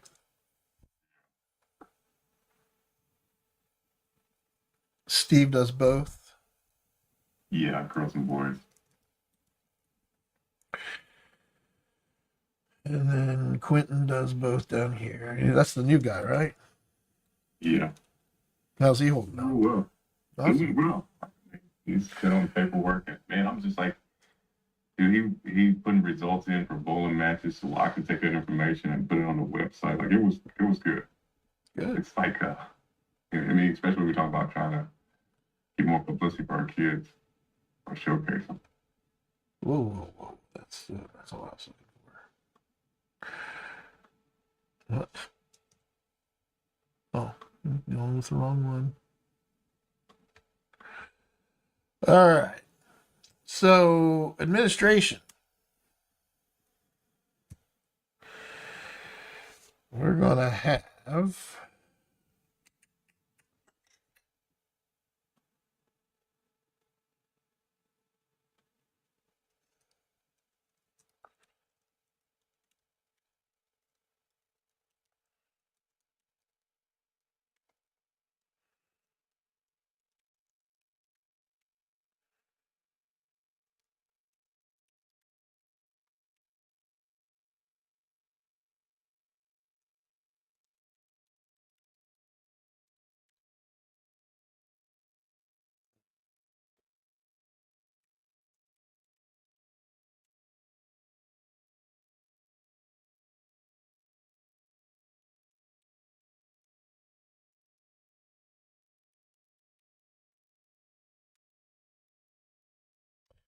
so what I'm trying to do here is for the gymnasium.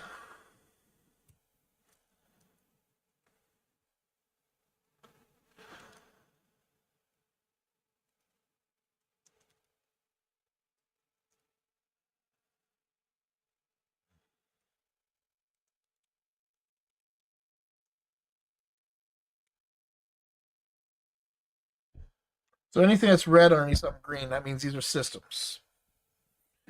So administration is it's a department, and the systems underneath the admin pipeline, or the systems underneath administration, the department, admin pipeline, workforce manager, SOPP manager, the playbook we put together, Google Workspace, because that's what you guys are using. And underneath that system, the subsystems like Google Calendars, user identity, service accounts. You'll start to see when you start framing out all the systems underneath, like now you start to see all the intricacies of everything we have to manage. And you can start cleaning it up, right? So, uh, let's go underneath this guy.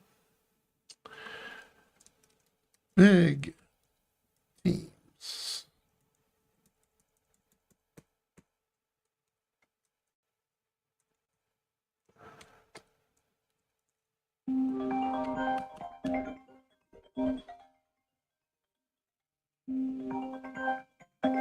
If it's important, you'll call me back or leave a voicemail. One of the two.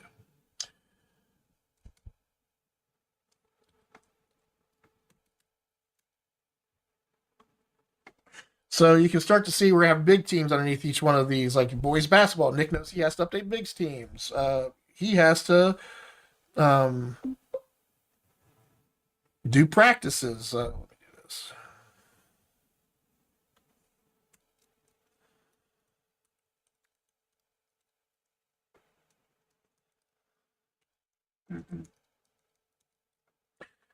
all these systems, and I don't know, do all these systems fall underneath big teams? Like, if scheduling go up here, and these two are under scheduling? Yeah. So, I thought it could. so what we're doing is we're wireframing your organization and what you're administering. And once we have this wireframe built out, from there we can, yeah, get creative on how we manage and what systems we need to build. Um, yeah.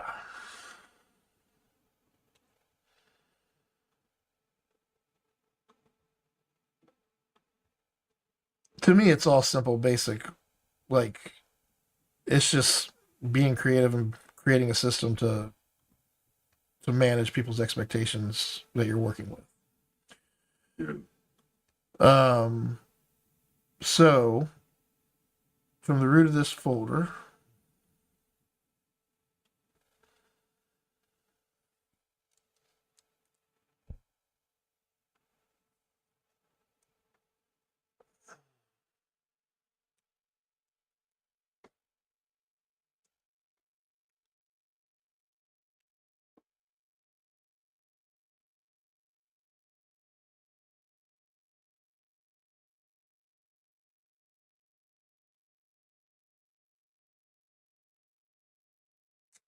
weird, but okay. I probably should have built this while I should have just done this from your folder instead of doing it in Word then transferring it over. Anyway, I'm not really on top of my game today. It's fine. Yeah, man. Like, I just I know you're getting things done, and Slow process. yeah, it's slow because it's hard. Like, if we were working towards a team session, like what I'd like to see happen eventually is that, you know, these meetings carry us into where we're doing a team session with everybody to say, hey, you know, you've been doing this long enough, and this is how you want people to manage things, and here's what we're bringing to them in phase one. Like right now with where we are, so for this, and I would wait till whatever season we're in right now ends. Baseball season's getting ready to kick up, so it'd be easier to do this with two baseball teams than it would to be with all these gymnasium sports at the same time, right? So I would just pick a sport and pick a department and or sport outside of administration, because we've been building administration, right? We've been grinding on that. Let's take the framework and some of the stuff that we're doing, find a sport that's going to start up that gives us enough roadway or enough runway where we can get with that team before the sport starts to say, hey, as we're doing this year, here's what's expected in big teams. Here's what we're trying to do. Can we show them that? Like, can we? Yeah, I don't know how you guys are collecting the dates right now. Like, how do they submit dates to you? This is not an email. They just send you an email with the schedule? Yep, scheduling. So, I mean, like right now me and Kevin are working on scheduling for next season. So we pretty much did all the fall sports. So we're just confirming dates, and we'll contact the coach, be like, hey, this school's interested in playing. You know, are you open to playing them? Yes or no? Or they might get contacted by coach. Hey, you got an open date. They come with us. Hey, what dates we have available? We refer to the master calendar, and we plug it in that way. And then you go put it in big teams, or they do? I've been putting it in big teams. Like, so usually, like, if it happens this early, I can put it in. But usually we get the information later. They got to put it in. Yeah, so you're doing a lot of the legwork for them so they can just focus on coaching and doing their thing. Yeah, for the most part, yeah. I try to, like I said, like it's in there. I try to confirm, like I want to confirm each opponent for game schedule, just to make sure they're comfortable with it, or make sure we communicate beforehand, know what we get into. But that's just for game schedule. For the practice schedule, that's on now. For the scrimmages, that's on now. Yeah. But do you want to be made aware of their practice schedule? Does that need to be somewhere? Yeah, that needs to be something. Yeah. And where does that need to be? Is that on big teams or is that in a Google Calendar that we share with the parents? Like, how do you plan or intend to share that information? Normally, I share that on Google Calendar. Okay. And coaches have access to that Google Calendar to update it for the parents. Yeah. And parents can see that calendar. Okay. Yeah. Like having all that written out. And like if I was onboarded onto the team and I had to help with everything, if I could just go to a folder and easily get to everything I wanted to get to, that would tell me what I need to do for training. Yeah. That's essentially what we're building.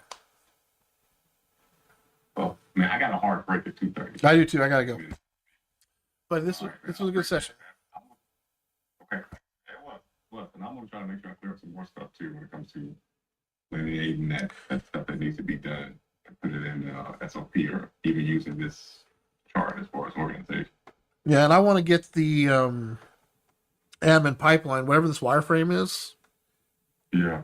I want it to work for like the choices and stuff need to match this.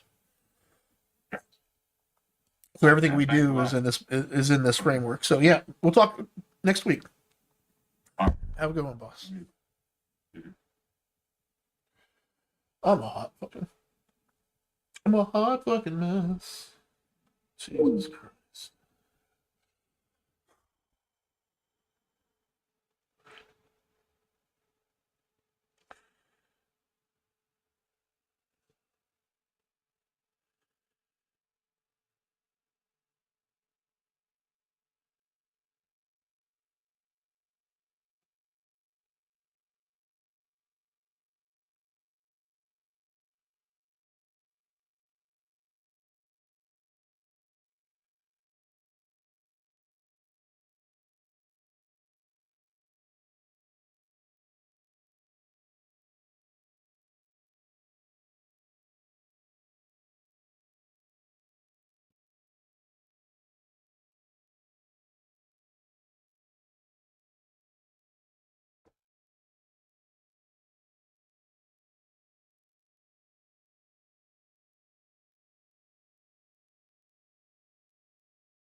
Thank you for calling Miamitown Pet Hospital. Our staff will be unavailable by phone for 1 hour following the conclusion of our morning appointments, often from 12:30 to 1:30 for lunch. You may still leave a message on our medication refill line. All lines are recorded. To schedule an appointment or talk with medical staff about your pet, please press 1. For medication refills, please press 2. For hours of operation, please press 3. If this is an emergency after hours or during lunch, please call Grady Vet for further assistance. Well, Corbin.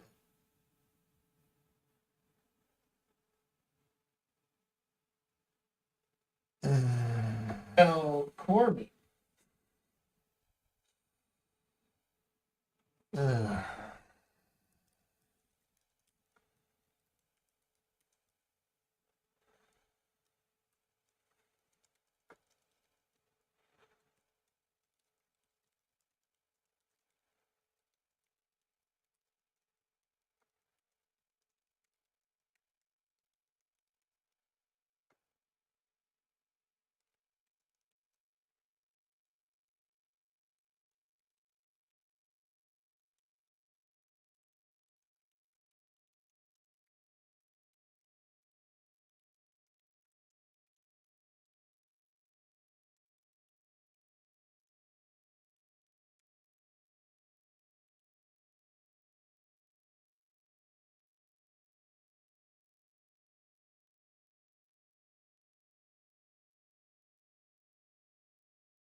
Thank you for calling Miamitown Pet Hospital.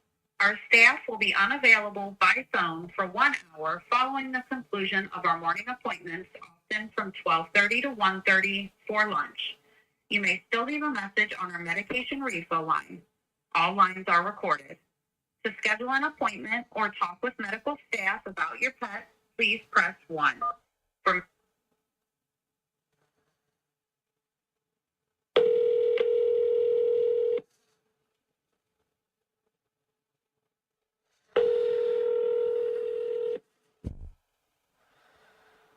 Miamitown Pet Hospital, what can I do for you? Yes, this is Joseph Sermon. Winston has some blood work getting done tomorrow at 1:40. I believe that's correct. You said you're getting it done tomorrow? Oh, we plan to. I have an appointment that came up at 2 o'clock tomorrow, and I was hoping that maybe we can come in earlier. Or if I brought him in earlier, could we try to squeeze him in earlier or later? Like either way, we have a 2 to 3. I don't know if we can still work because he's scheduled for dental work next week. This appointment's pretty important. They're both important. Okay, what's the last name? Sunderman. Sunderman. Oh, no, it was Winston. Correct.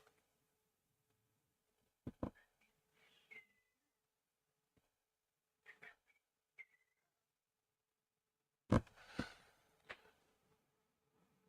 I wouldn't be able to do earlier tomorrow. I could do Friday. I have a couple of appointments Friday I could do. What time do you want me to come in on Friday? That'll work out. Okay. I can do either 1:40, 3:20, or 4. 1:40 it is. I'm just going to move it till tomorrow. I'm going to move it over one day. And we'll see you at 1:30 or 1:40 on Friday. Thank you. On the 6th? Yes, ma'am. Perfect. All right. Well, then I'll get it switched for you. Have a good day. You too. Bye. Bye-bye.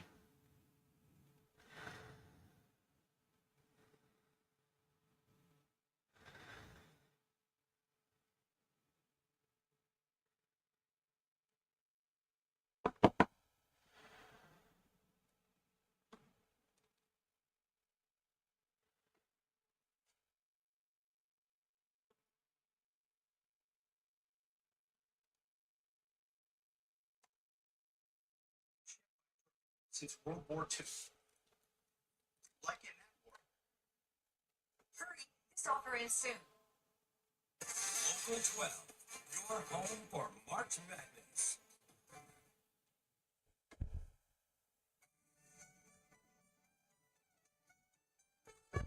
It's Wednesday, March 4th, 2026. Welcome to CBS Mornings. I'm Vladimir Tizia. I'm Adriana Diaz. And I'm Kelly O'Grady. Gail and Nate are off, but we are in great hands. We're going to have the latest on the war with Iran, including how Americans are scrambling to escape from the region. But first, here's today's eye-opener, your world in 90 seconds.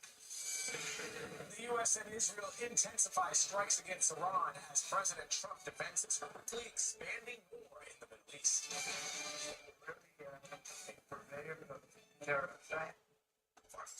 And gastroenterologists like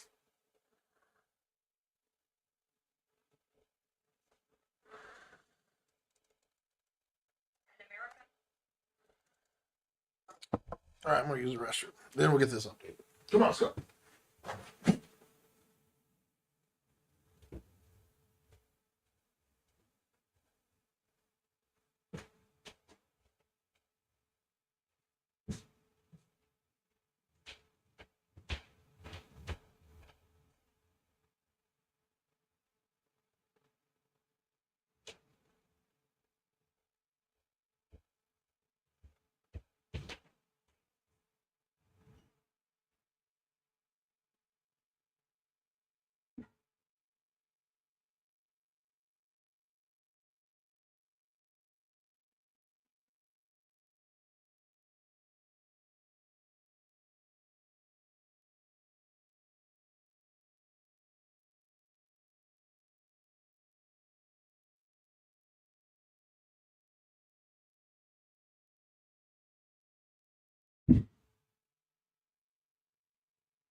scourge of narco-terrorism. And together, we are taking decisive action to confront of American-made weapons, which again are the best in the world. With respect to Ecuador, I would point you back to the statement released by the U.S. Southern Command. On March 3rd, Ecuadorian and U.S. military forces launched operations against designated terrorist organizations.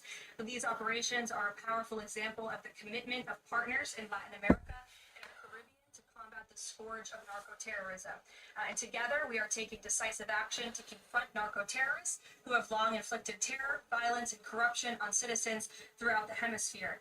And with on that, I would also add that this weekend, I'm pleased to announce, the President will welcome the heads of state from 12 nations across our Western Hemisphere in Miami, Florida on Saturday.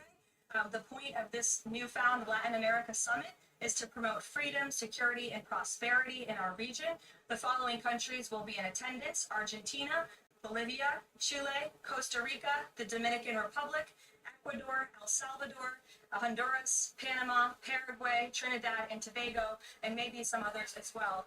And the President will be speaking with the leaders of this country who have really formed a historic coalition to work together to address criminal narco-terrorist gangs and cartels and counter illegal and mass migration into not only the United States, but the Western Hemisphere, which remains a key and top priority of this President. Thank you very much, everyone, and you'll see the President yourselves in an hour. All right, we are listening there to the White House press secretary who was asked, what is victory in this war with Iran? And she said victory will be determined by the commander-in-chief after the goals they have laid out are realized. A lot of wiggle room, certainly in that answer there. She was obviously they're emphasizing a lot of the successes that they have seen, even as there are a lot of questions about how they're prosecuting this war. She was also asked about that. All of the deaths at that school. CNN reporting 168 children at least dead, and she was asked about that. She said the U.S. doesn't target civilians. She said the media should use caution, essentially, because Iran uses propaganda very effectively. That raises more questions. What is she saying with that? Is she still opening the door to the idea that this may not be true? There are also obviously questions about what happens post-conflict once that sort of subjective vision of victory is reached. And she was asked about what role the U.S. would have in determining the future of Iran's leadership. She said that that's something that President Trump has discussed with allies and advisors, but the focus right now is on the quick success of the operation. So not a ton of clarity there. The White House also pushed back on questions about a comment made by Secretary of Defense Pete Hegseth this morning regarding American fatalities overseas. The Secretary suggested that the press was eager to attack President Trump by reporting on those deaths. CNN's Caitlin Collins was asking about that and received a lashing from Levitt, falsely claiming that we were reporting that our network was reporting that in order to attack the president. As Caitlin said there, news outlets, including CNN, have widely reported these kinds of incidents during every American administration, whenever there is conflict. We actually have CNN Chief White House Correspondent and anchor Caitlin Collins live in the press room right now. Caitlin, talk to us about that exchange.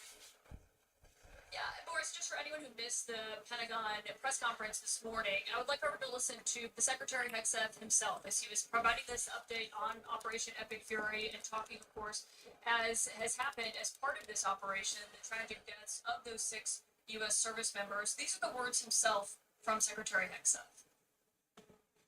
When a few drones get through, or tragic things happen, it's front page news. I get it, the press only wants to make the president look bad, but try for once to report the reality. Obviously, reporting on troop deaths is not an attempt to make the U.S. president look bad. It is something that happens under every U.S. president, as both you, Boris, and Brianna know, not only President Trump, also under President Biden during the withdrawal of Afghanistan, when those 13 service members were killed during the bombing in Abbey Gate. We reported extensively on that. Also, when Trump was in office in his first term, when troops were killed overseas, in Niger, for example, we reported on those as well. And also when Presidents Obama and Presidents Bush, and dating back to their predecessors, were also in office. The reasons this covered is obviously because these are troops who are making the greatest sacrifice that anyone can make, and it's important to cover their deaths, to remember them, and to talk about why they were killed in action if they were, and obviously how that can be prevented going forward. It's an important part of this, and also a costly reminder of why there is such extensive coverage over what's happening right now in the Middle East, and why there are so many questions about what the president's goals are, what his exit plan in Iran is, and what he wants to see come next year. One question I will note that was also asked during this briefing, among many others, about the objectives of this was whether or not the president has changed his mind with the potential of troops on the ground. The president said the other day that he wasn't. He did have similar concerns that other presidents have shared in the past about a hesitancy to talk about putting troops on the ground. They have made sure that that is an option that is on the table, but obviously it is not one that the president has utilized yet. So it's actually a question going forward of what exactly this is going to look like and what the president plans to do here going forward. Something that not just Democrats on Capitol Hill have had questions about, Republicans as well, in terms of how long this operation could last, how extensive it could truly be, and also what the plan is next for Iran and who's going to lead inside of Iran after the president took out the supreme leader. Yeah, and listen, Kayla, I'm so glad you asked that question. I heard that as well this morning, listening to Secretary Pete Hegseth. It's so important that we acknowledge and identify these service members. It is a serious commitment that they and their families make. And when this happens, it drives home what they are sacrificing. In this case, Captain Cody Cork, Sergeant First Class Noah Tegens, Sergeant First Class Nicole Amore, and Sergeant Declan Cody. There's a reason why General Kane, this was the first thing that he talked about when he gave his remarks at the Pentagon today, because it's important to acknowledge their sacrifice. Caitlin, thank you so much. And also, really, yes, go on. Can I just add one thing to that? Because I think you make a really good point. I mean, reading the statements from the families of these who were killed just showcases you. I mean, these are people. They have sisters and parents, and obviously talking about the sacrifice that they have made is important here. And the president himself is going to be highlighting that when he attends their dignified transfer, when those 6 cases are brought back to the United States, covered in the American flag. It is something he did during his first term in office, and talked about after how difficult it was and what kind of a struggle it was. So obviously it is not an attempt to make the president look bad to cover that. It is something that the press, not just CNN, but all reporters in the media do under any president, and it's because of the reason that you just laid out there. Yeah, it is the most somber, I think, aspect of being the president, which is when these decisions are made, we've heard previous presidents talk about it, this is what they have to realize. Lives are on the line, and this is something that drives that home. Caitlin, thank you so much. Let's bring in Kylie Atwood to talk a little bit about the evacuations, because that's something that we heard Caroline Levitt asked about during this briefing. Yeah, that's right. She was pressed on why the State Department, the administration, had not done more to warn Americans to try and get Americans out of the region before this war broke out, of course, prompted by the U.S. strikes on Iran. And she pushed back, saying that it's all hands on deck to try and help provide assistance to those Americans who want to leave the region right now. She also said that the State Department did put out signs to Americans in the region. When it comes to messages to the Americans, however, she referenced a February 11th do not travel advisory that the State Department put out. That's a routine advisory that the State Department puts out. In that advisory, it noted that these are places that are dangerous, that Americans should not travel to. It didn't note any potential impending sense of elevated danger. Obviously, given what is occurring now, we should also note that most of the countries that are being impacted by this war were not on that list of countries that Americans should not travel to. Just to name a few, the UAE, Saudi Arabia, Qatar, and Israel were not included on that list. So there are still questions about what the State Department did before and did not do. She said right now the department is in touch with thousands of Americans who are trying to get out. So we continue to watch their efforts on that front. A new intake form for Americans in the UAE, Saudi Arabia, and Israel who want evacuation plans shared with them by the U.S. government.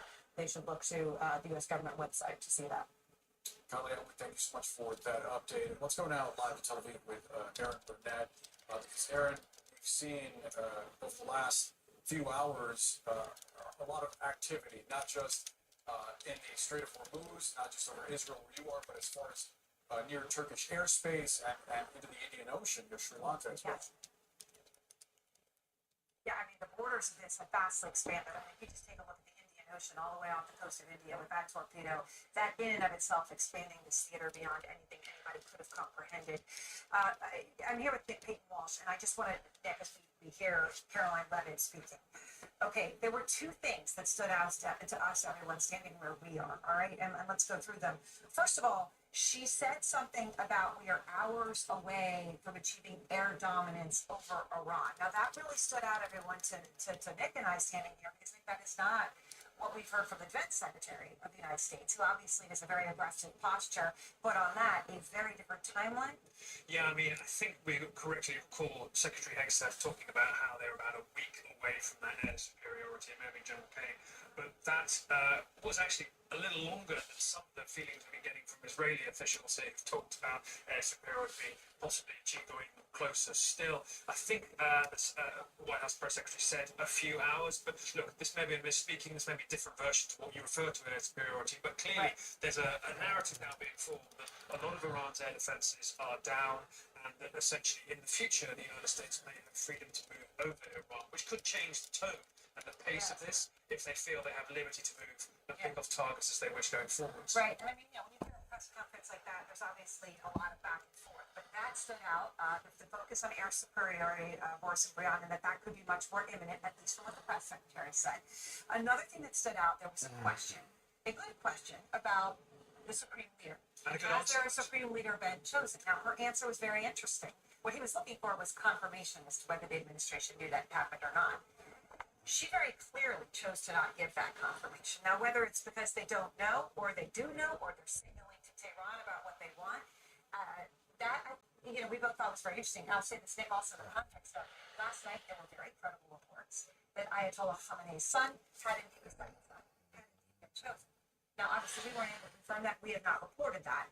It's 24 hours later. That still has not been confirmed as to whether that happened. This is all significant. It was clear that there was a virtual meeting happening of the Assembly of Experts, the 88 senior clerics potentially, who would be involved in that decision. Now, that has not been made public. The interesting thing there was the misunderstanding, which she basically, I think, was fact-checking that the reporter hadn't got a news flash saying he's been elected, Mojtaba Khamenei, the son, the assassinated Ayatollah Khamenei. Clarified, no, okay, that's what we expect is going to happen. Hasn't happened yet, not necessarily. I say it's interesting to perceive her face and the possibility.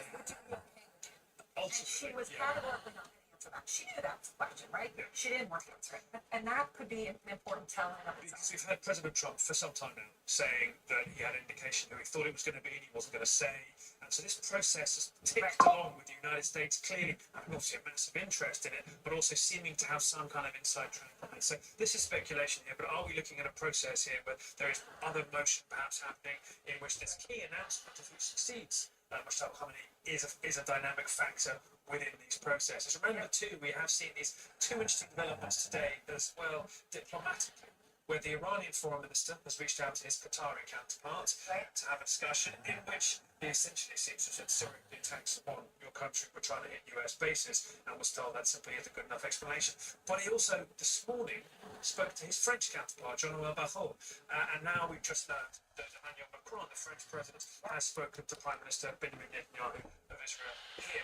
Mostly it seems about Lebanon and the Israeli attacks there. But this is diplomacy that's now in the public view. I'm not suggesting necessarily that the timeline Secretary Hegseth talked about must be in the beginning of the operation is incorrect, but there is clearly another track opening here that hasn't existed for the last 4 days of this, and that may begin to inform things more as we go forward. And just so we take what we can get there to the extent that there is information, but it does feed into what we're learning here on the ground and seeing. This choice of Supreme Leader obviously crucial as well. All right, we've got more of our coverage of the war in Iran. Here, our breaking news coverage continuing. We'll be right back. CNN This Morning with Bob Cornish, weekdays at 6 a.m. on CNN. From stinky diapers to stinky feet, odors can be caused by bacteria.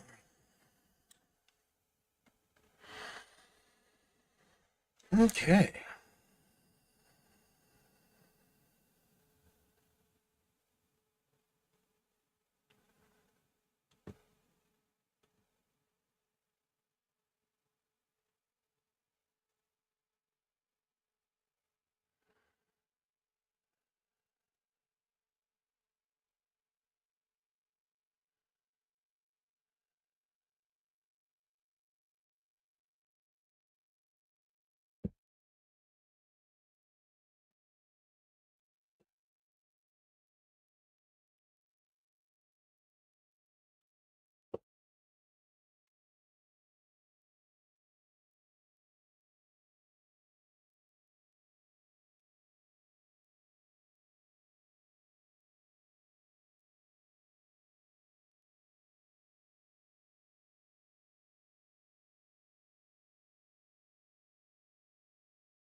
track Jack.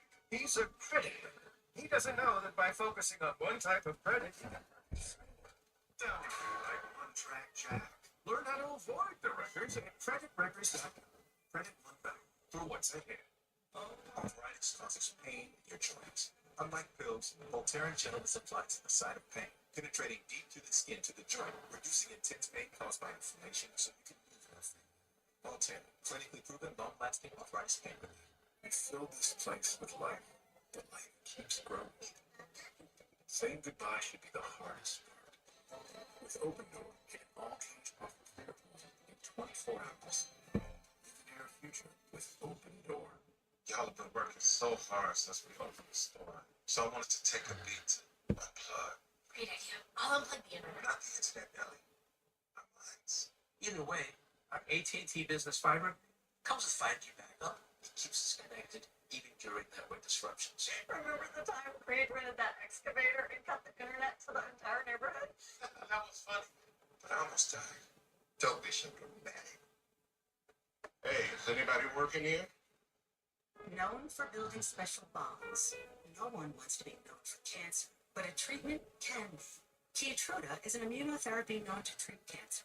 FDA approved for 18 types of cancer, including certain early stage and advanced cancers. One of those cancers is a kind of uterine cancer called advanced endometrial carcinoma. Keytruda may be used with certain chemotherapies, and then used alone in adults when the cancer has spread or returned. Keytruda can cause your immune system to attack healthy parts of your body during or after treatment. This may be severe and lead to death. See your doctor right away if you have cough, shortness of breath, chest pain, diarrhea, severe stomach pain, nausea or vomiting, headache, eye problems, irregular heartbeat, extreme tiredness, constipation, dizziness or fainting, changes in appetite, thirst or urine, confusion, memory problems, persistent or severe muscle pain or weakness, muscle cramps, fever, rash, itching or flushing. There may be other side effects. Tell your doctor about all medical conditions, including immune or nervous system problems, such as Crohn's, ulcerative colitis, lupus, myasthenia gravis, or Guillain-Barré syndrome, an organ, tissue, or stem cell transplant, or receive chest radiation. Keytruda can earn your well-being. See all the types of cancer Keytruda is known for at Keytruda.com and ask your doctor if Keytruda could be right for you. It's true, Keytruda. Thank you for calling the Bombas Comfort Line. Bombas is socks, slippers, cheese, and underwear. Press 1 to run in Bombas, 2 to sleep in Bombas, 3 to pet a llama in Bombas. And with every purchase, 1 is donated to Bombas. Visit Bombas.com and get 20% off your first order. Super Beats by Hue just got an upgrade. Introducing our bold new packaging. Same science, same trusted results. Founded in partnership with the University of Texas. This is modern cardiovascular support. Only human. When I started rolling dog at the dogger class, I needed a website. Customers' noggins. While they're shopping for their noggins.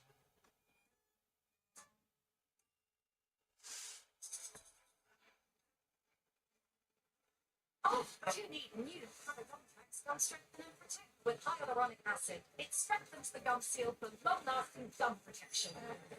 So gum experts. When COPD tried to stop you, you kept going. Breastream, a 3-in-1 inhaler. Better breathing starting within 5 minutes and helps prevent flare-ups. Breastream won't replace a rescue inhaler for sudden breathing problems. It's not for asthma. Tell your doctor if you have a heart condition or high blood pressure before taking it. Don't take Breastream more than prescribed. Breastream may increase risk of thrush, pneumonia, and osteoporosis. Call your doctor if worsened breathing, chest pain, mouth or tongue swelling, problems urinating, vision changes, or eye pain occur. Ask your doctor about Breastream. This is something no one would have expected even a few months ago. There's new drama here on Capitol Hill tonight. And I think a lot of women right now ask that question.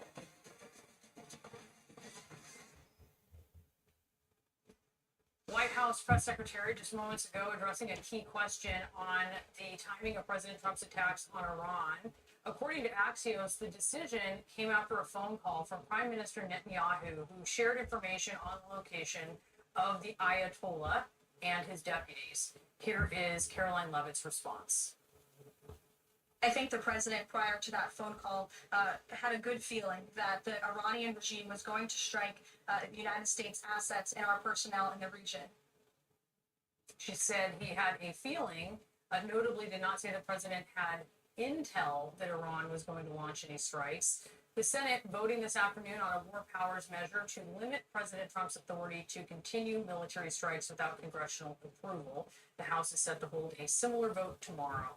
And we're joined now by Republican Congressman Mark Alford of Missouri. Sir, thank you so much for being with us. You heard Caroline Leavitt there during this briefing saying the goals here are to destroy Iran's ballistic missile program, to annihilate Iran's navy, to dismantle Iran's terrorist proxies, and to prevent Iran from getting a nuclear weapon.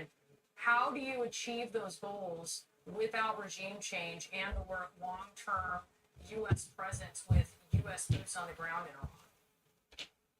Look, I think you're seeing that with the kinetic action that we are taking with our stealth capabilities, including the B-2 stealth bomber out of my district, Whiteman Air Force Base, led the Midnight Hammer strike back in July, decapitating the nuclear capabilities at that time.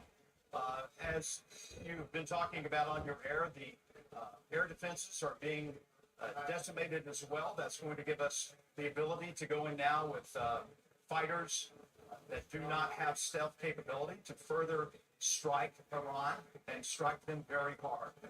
Those objectives are very reachable. I think one of them that I'm very interested in is how are we going to take out some of these other partners with Iran who have been getting support and ammunitions and money from this terrorist state, in particularly the Houthis in Yemen.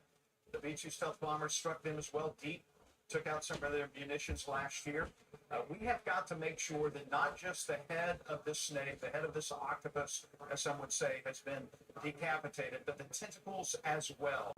Because if we do not, it's going to grow back like the head of Medusa, and I think be even worse. This is a moment in history where this president, this Secretary of War, this chairman of the Joint Chiefs of Staff is making a difference that will last a lifetime. If we can achieve lasting peace in the Mideast, and I think this is the beginning step of that, then we will have achieved something that not just my grandchildren, but my great-grandchildren will be talking about and reading about, not in history books, but on whatever we have for information sources in the coming years and decades.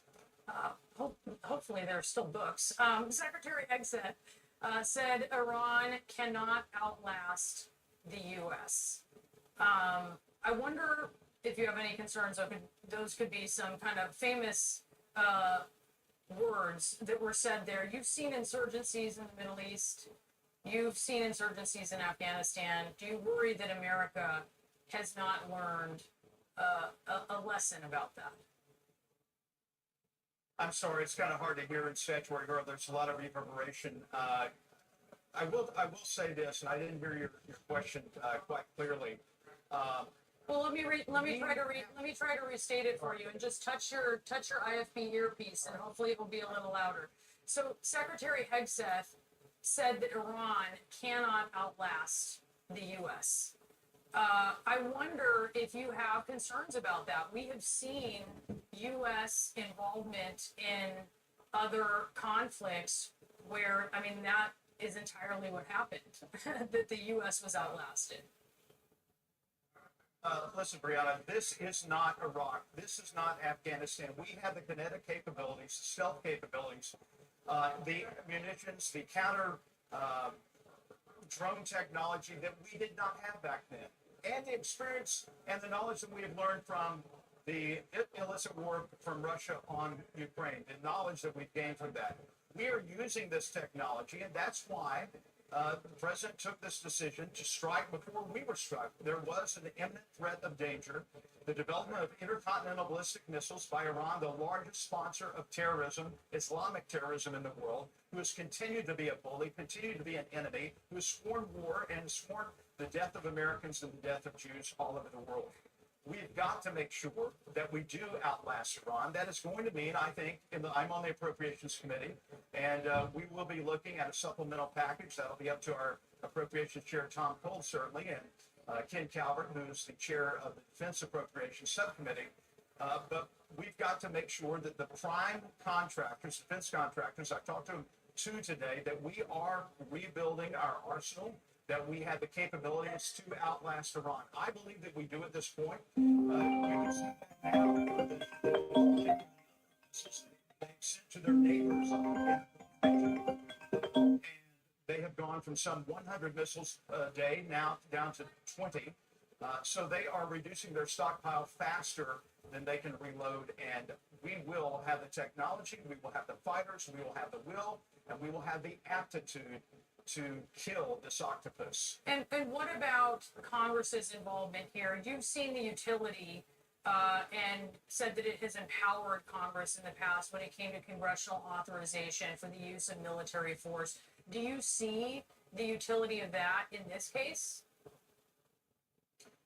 Well, look, some would argue that we are still can operate under the authority of the use of military force in 2001 after the towers fell. I don't think we need that at this point. The authority that the president operating under is the Article 2 authority. No, I'm talking about congressional authority over this particular war. Do you see the utility in having that? Because you have seen the utility just in that concept broadly in other conflicts before. Look, this Congress, you said the Senate's voting on it now or today, and later this week, our body is going to vote to try to hobble the President of the United States, to shackle him, to hobble his authority to carry out this strike. We cannot afford this at this moment. We have the Iranians on the rope. And at this point, it's not a game of whack-a-mole, it's a game of whack-a-mole. As soon as one pops their head up to be the next leader, we're taking them out. We have seen that before. This is not going to end well. If they want to continue their bullying, their thuggery, and their treacherous Islamic terrorism, then it is not going to end well with them. If they want to fall in line with the rest of the world and become good neighbors to the partners of Egypt and Saudi Arabia and Qatar and those who want good neighbors and want normal relations in the Mideast and want true lasting peace in the Mideast, then let's do it.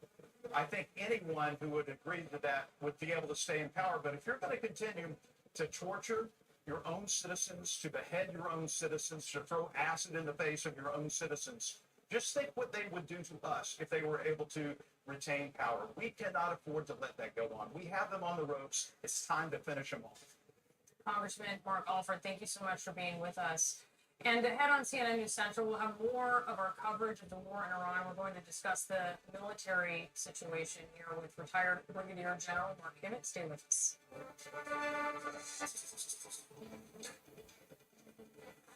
Oh, gum problems. You need new Parodontax Gum Strengthen and Protect with hyaluronic acid. It strengthens the gum seal for long-lasting gum protection. So gum experts. At Consumer Cellular, we only hire real humans right here in America. I'm in America. But can you help people find a wireless plan that's exactly right for them? That's human work, at least at Consumer Cellular. That's why we're ranked #1 in customer satisfaction. I wish I was human. Hey, don't worry. You don't know how to go beat Bob. Who? Bob. Oh. See, look at you. Hey. Got the carrier ranked #1 in customer satisfaction. Plans start at $20. Call Consumer Cellular. Are you new to Medicare? That can help. I'm turning 65, but I'm not exactly sure when I need to apply for Medicare, or even have to. Maybe you're new to Medicare, or you're looking to switch Medicare plans during the special enrollment period. How do you decide which Medicare coverage is right for you? And that's why Aetna licensed agents are standing by, ready to answer your questions and help make the process of choosing a Medicare plan easier.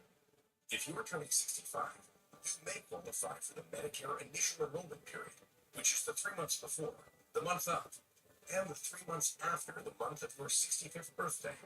There are also special enrollment periods, including if you lose your group coverage, stop working, or move. Aetna offers Medicare Advantage plans starting at a $0 monthly plan premium.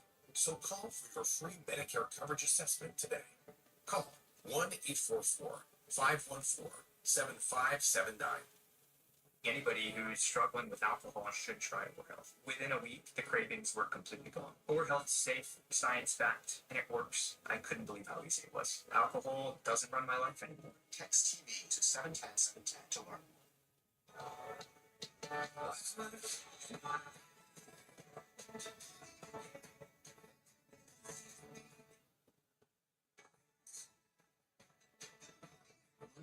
some of the cruise's latest offers. Need blood pressure support? Total Beats contain a patented key ingredient clinically shown to deliver 2 times better blood pressure support. That's why Total Beats is the #1 best-selling beats brand in America. Take control of your health with Total Beats. Search Amazon now for Total Beats. Are you throwing away money on your car insurance? Yeah, that's exactly what I'm doing. Try Insurify.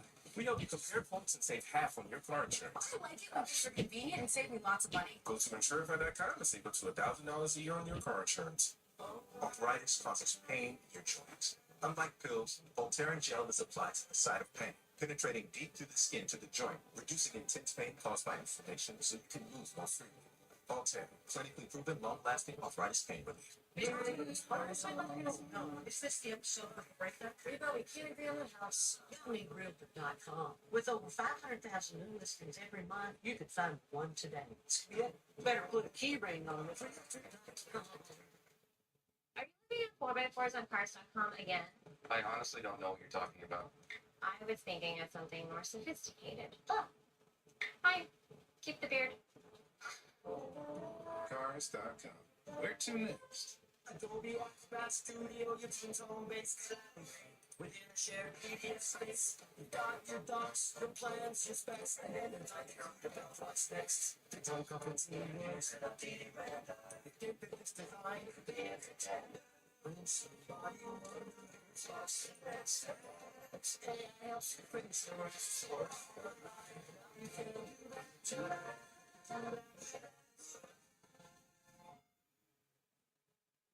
You can stop this? Even had a few screws left over. It's important, just not worth compromising. That's why with farmers, you get quality and savings. We are farmers. Bumba. This is what it's all about. Two teams. Battle for one crown. Rival championship presented by Samsung Galaxy. Phantom Mint. From 9 at 9 on CNC. The U.S. is less than a week into the war with Iran, and it could soon start to feel a strain on its munition stockpiles if the war stretches beyond the anticipated timeline. President Trump originally said the war would last 4 to 5 weeks. He's since indicated it could go far longer. This morning, General Dan Kane addressed concerns that the U.S. is digging too deep into its inventory. I know there have been a lot of questions about munitions. We have sufficient precision munitions for the task at hand, both on the offense and defense. But I want to tell you, teammates, as a matter of practice, I don't want to be talking about quantities. And I know there's been a great debate about that. I appreciate the interest, but just know that we consider that an operational security matter.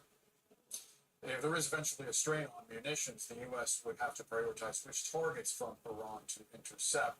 Now, let's get perspective on that and more with retired U.S. Army Brigadier General Mark Kimmett. General Kimmett, great to see you as always. I wanted to ask about something that Secretary Hegseth said during that briefing, specifically on having complete control in the skies over Iran. And I wanted to point to the map of where some of these strikes, actually these strikes that the U.S. has launched into Iran. We're anticipating they're going to go much further than they've gone, but also the kind of weaponry that's being used is different. You're going from what Hegseth described as exquisite standoff munitions to precision gravity bombs. And you caught something that Press Secretary Leavitt said during the briefing having to do with that. What did you hear that she revealed? Well, what I found very interesting from Carol Leavitt is she used the term air dominance. General Kane did not use that, but that's really what he was saying. He talked about we're moving from standoff to stand-in weapons. And that's going to relieve the inventory problem significantly because the standoff weapons indicate that there's a high air defense risk as they're flying into the country. The S-300s, the other air defense capabilities that they have, and even a couple of airplanes. But when you have air dominance, you can fly without any worry in the country or a very, very small amount of concern in the country. So you can bring in, as the congressman said, F-16s that are not stealth. You can use different types of ammunition. So instead of having to stand off and fire it from far away, you can just drop it. So by going from standoff to stand in, going against those deeper targets, Not the frontline targets as we've been seeing, but the deeper targets, the softer targets. That's where people are saying this is going to be a game changer in phase 2, primarily because the aircraft don't have to be stealth, and they really don't have to worry too much about the potential of being shot out of the sky. Always a probability, but much, much lower. To that question of probability, I wanted to point to the sites, the expansive sites that Iran has targeted, even as Kane says that missile launches are down 86% from when they were a few days ago. This is pretty expansive. You're talking about Cyprus, even approaching Turkish airspace. I wonder if you consider that assessment of the lower number of launches from Iran to be a result of the U.S. And its ability to degrade Iran's capacity, or whether you think Tehran is perhaps holding back and calculating where and when it should use certain munitions. Well, let me start by saying I don't have the intelligence. But if they're 86% down on the launchers, that means that they can't use some of their ballistic missiles. Hasn't said anything about the Shahed drones, which they have plenty of. And I think what he was saying is we took out the launchers to get the ballistic missiles by saying nothing about the drones that have been quite effective. He does still have a concern about that. I also wanted to get your thoughts on reporting that the Ayatollah's son may be headed toward that position. Caroline Levitt gives specifics on how the administration felt about that. This is someone you're familiar with. Yeah, Mushba, the son of the Ayatollah, is a very interesting character because he's liked by the hardliners because he's as hardline as his father. But the clerics don't necessarily like it because they don't believe that it should be a dynastic position of supreme leader that goes from father to son. So it's interesting that there is a split. And if he is, first of all, I thought he was dead, but if he is alive and he gets us voted in by the Assembly of Experts, that says that the hardliners are winning, not the clerics. Before we go, General, I also wondered if you had any thoughts regarding the White House's assertion that the press reporting on slain service members is somehow an attack on President Trump. American soldiers, sailors, airmen, and Marines, if they die in combat in the line of duty, deserve to have the president greeting them and their families as they come back to America. General Kim, I appreciate the time. Thanks so much for joining us. Thank you. Still ahead, Aaron Burnett joins us live from Tel Aviv as our coverage of the war with Iran continues. Stay with us. Allergies got you trying every trick. Grab Zyrtec for total relief. It works fast and lasts a full 24 hours. What are you waiting for? Go seize the day with Zyrtec. The first time I experienced vertigo, the room was spinning, like I was in a clothes dryer. Then I started taking lipobalance support. Its ingredients are clinically shown to help reduce dizziness and spinning. Take back control with lipoflavonoid. Science didn't stop at diet and exercise. Why would you? Human science-backed supplements deliver effective blood pressure support and daily energy through better blood flow support. Because cardiovascular health is everything else. Only human. You moved it. You messed it. You party.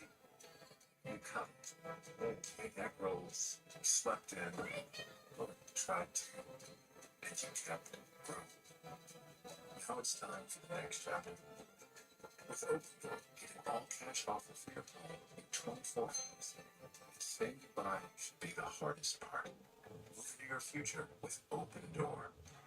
Forget the warm-up. DirecTV got hot. They're on fire with more MLB games than anyone. Welcome to the big news, man.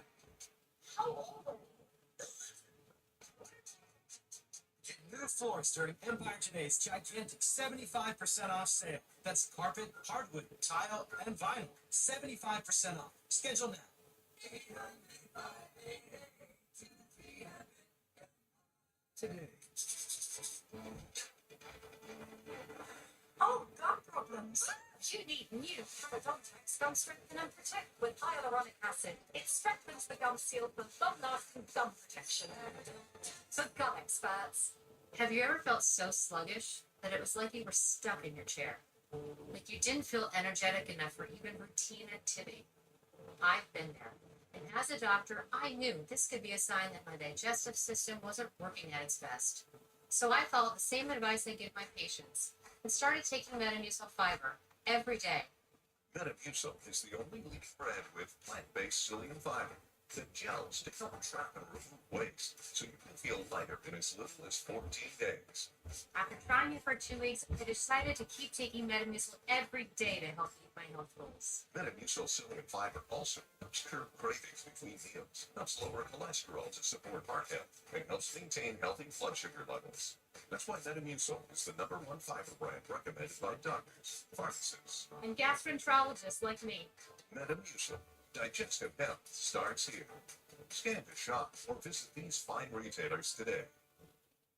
Meet Max Evans. He's a credit record. He doesn't know that using his full line of credit can lower his score.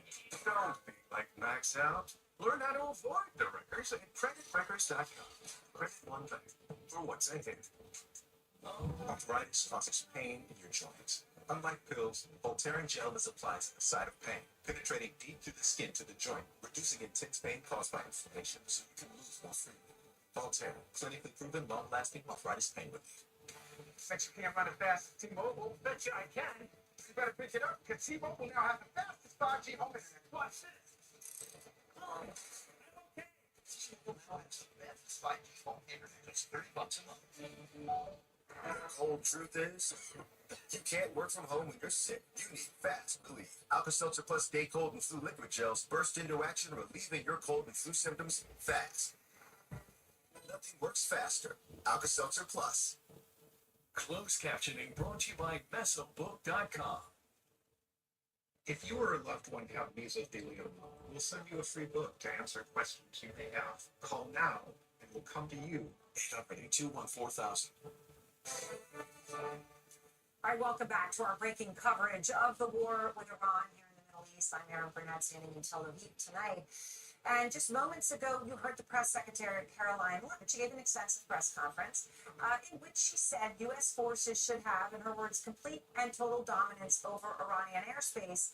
Okay, we know they've been saying that, but here's what she said that's different than what we've heard before. She said within hours. Now, a U.S.-based human rights group says that American and Israeli attacks thus far, in which we understand U.S. forces alone say they've hit more than 2,000 targets, have killed 1,000 people in Iran. Now, yes, that includes much of Iran's leadership, but 1,000 people also includes a lot of just human beings as well.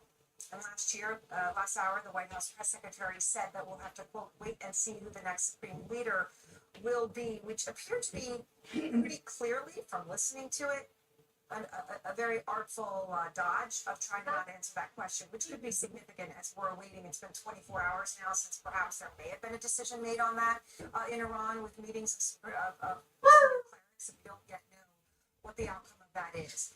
Javed Ali joins me now. He's a former senior director for counterterrorism at the NSC in the Trump administration, and he's an associate professor of practice at the University of Michigan. So I appreciate your time.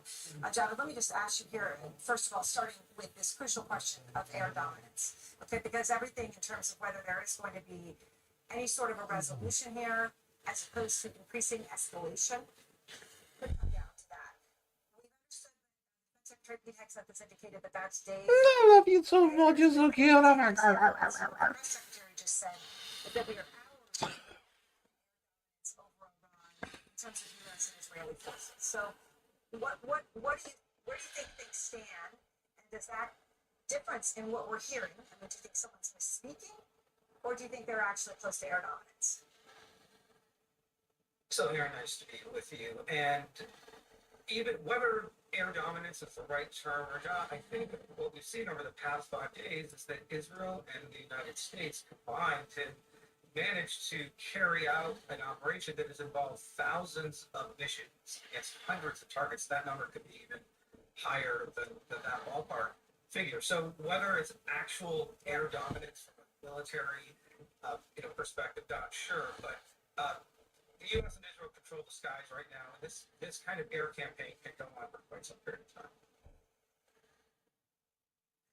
Both sides have obviously indicated they're ready for that. And I guess in that sense, I don't want to be light with the words, but a game of chicken, right? Ali Larijani, current security chief, it would seem, and military chief in Iran, has indicated that they're ready for a long war. Something happened, Javed, that is pretty kind of jaw-dropping, but a huge development, and that is this torpedo, a U.S. torpedoing and taking down a naval destroyer for the first time since World War II. And that is what was apparently one of Iran's, if not its newest and its most sophisticated warship. It was off the coast of India, where it had been attending international exercises and ostensibly was on its way back to Iran, 30 to 40 miles off the coast of the island of Sri Lanka. It was sunk by a torpedo. Of the 180 souls on board, maybe 30 of them survived. It is obviously an incredible loss of life. What do you think the significance is of the United States doing something like this? Taking down a naval destroyer in this way, at this distance from the actual theater of the war itself?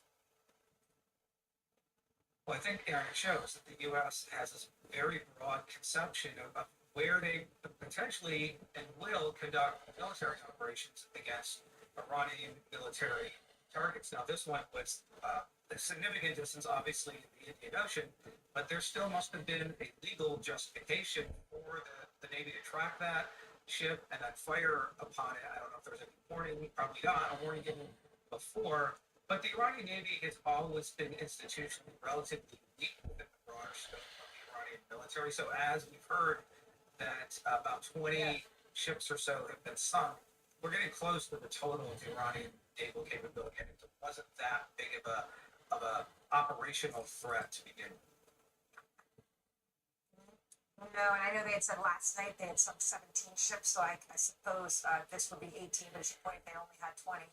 Then their claims that they've taken out the Navy would actually be accurate. Javed, I appreciate your time. Thank you very much.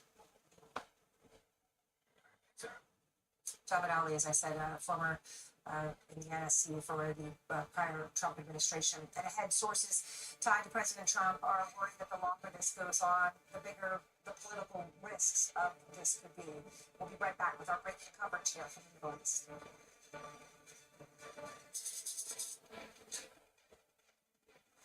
Oh, gum problems.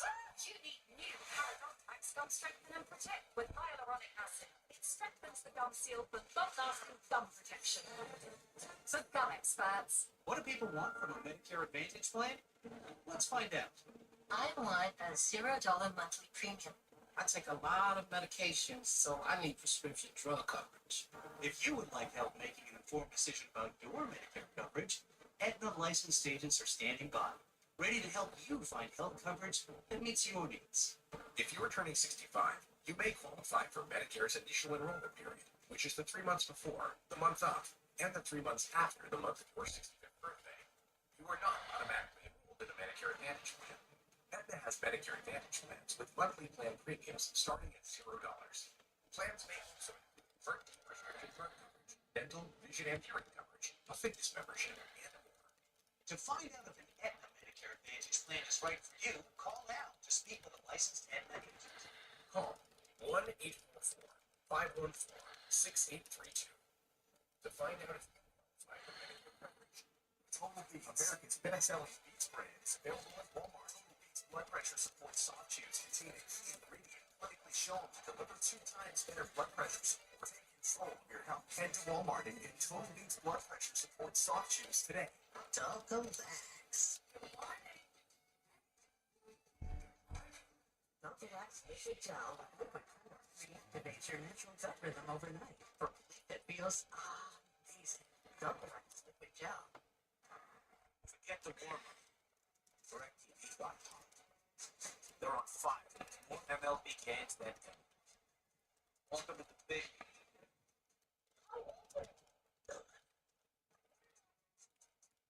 I wanted to have control over drinking instead of alcohol having control over me. I started with Poor Health about a year ago. It put the brakes on that I had been looking for. I can drink less and say no, and it's the best feeling in the world. Text me to 710-710 to learn.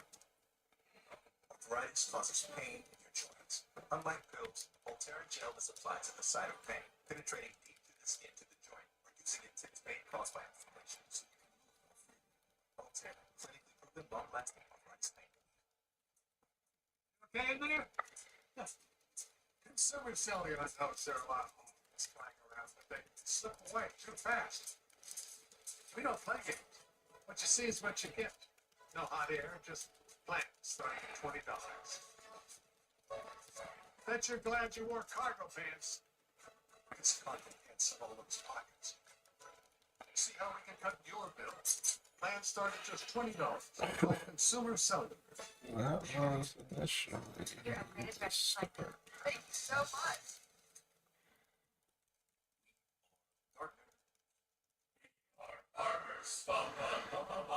Okay, look who it is. Heard you got a new deck? It's a deck one again. It's a work of art.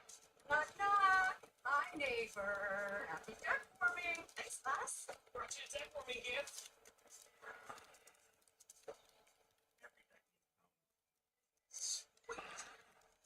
Hey, careful. When you build the decorators, the neighbors will notice. Decorators stand out. Right.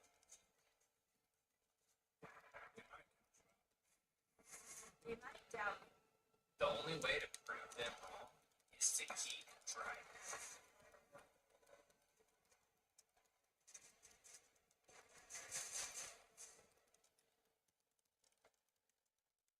The relationship between the FBI director and the president has always been complicated. No one is above the law in the FBI's eyes.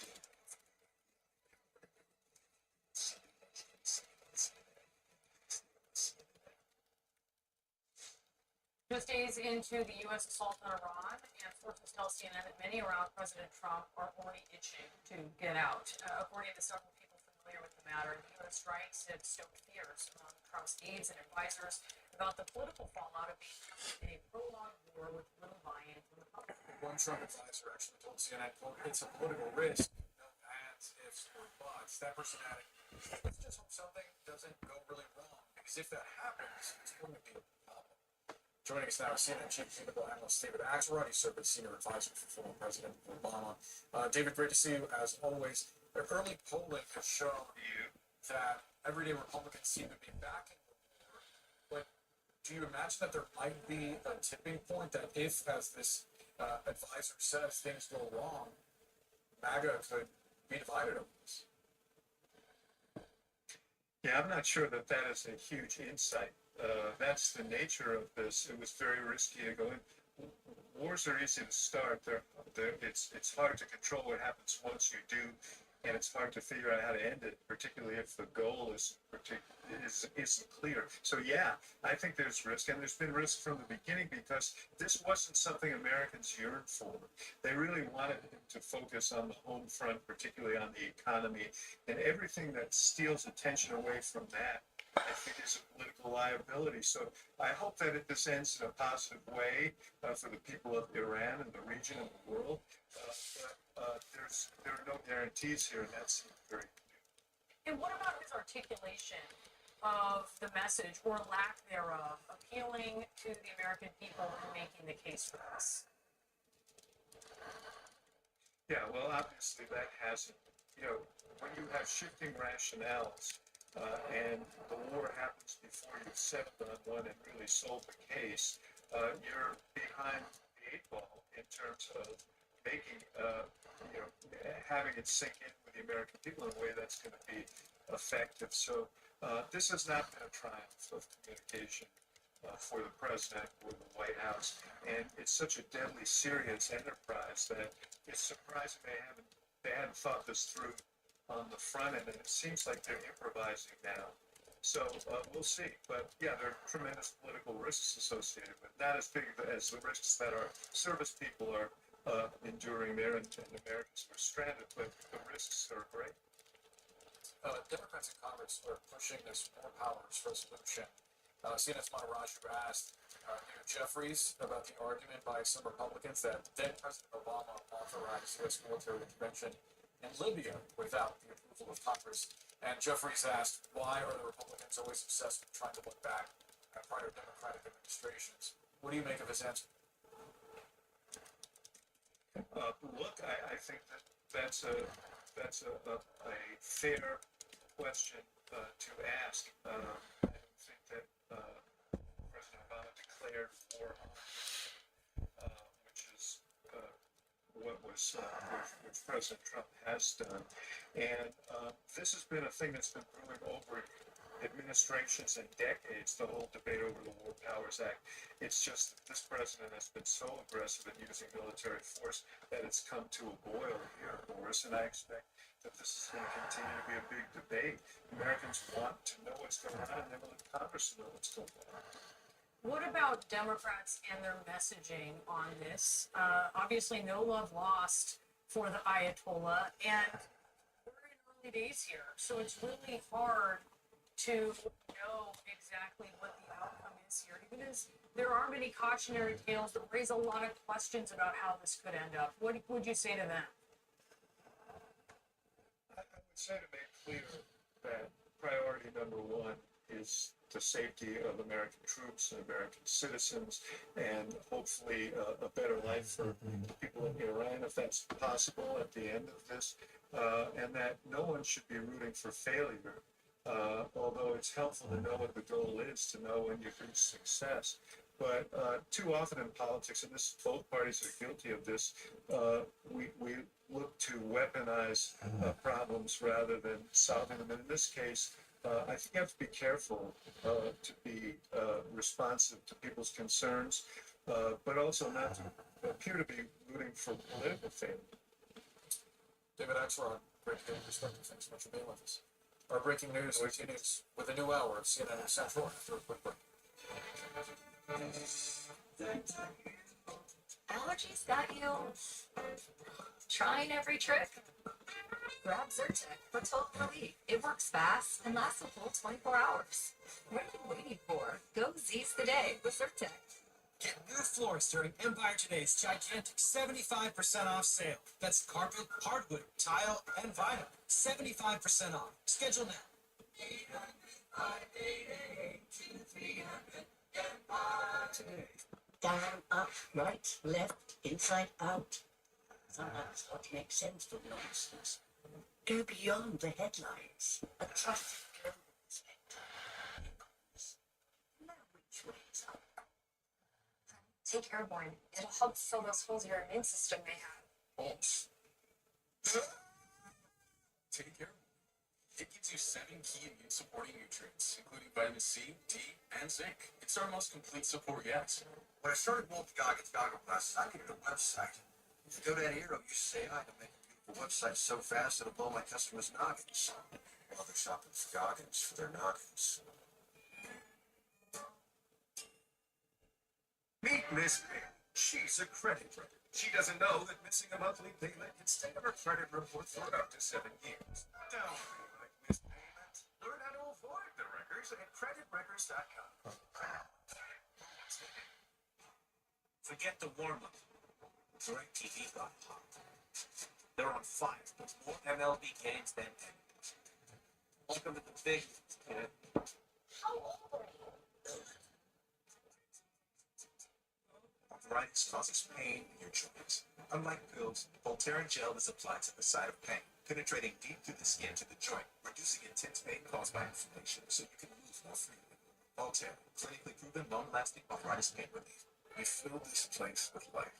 The life keeps growing. Saying goodbye should be the hardest part. With Open Door, get an all-cash offer for your in 24 hours. Move into your future with Open Door. New Sensodyne Clinical Repair is absolutely amazing. When your teeth are sensitive, they need special care. New Sensodyne Clinical Repair creates a protective shield over those exposed areas that can help repair sensitive areas of teeth after 60 seconds. I recommend Sensodyne Clinical Repair. Healthy aging support starts with the innovative nitric oxide science pioneered by humans. Your body from the heart out through circulation, blood flow, blood pressure, and energy. Results you can feel and signs you can trust. Get started today at humid.com. From stinky diapers to stinky feet, odors can be caused by bacteria that linger in your ear. Unlike air fresheners. Lysol air sanitizer eliminates odors by killing 99.9% of odor-causing bacteria in the air. Scent can't sanitize. Lysol can.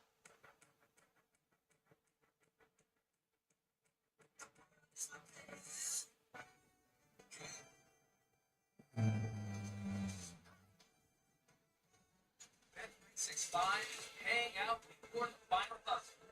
Check out Bet365's unrivaled early payout for basketball. When you bet on the team to win and they take a 20-point lead, you get paid no matter the final score.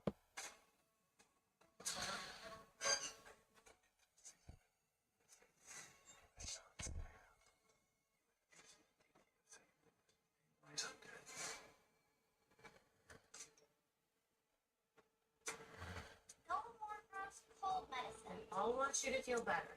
I want extra tea time morale. Introducing the only children's medicated soft chew for multi-symptom relief. Try Mucinex Children's Mighty Chews in new cold and flu. It's time. I mean, after this, you're transitioning from fan to actual fan.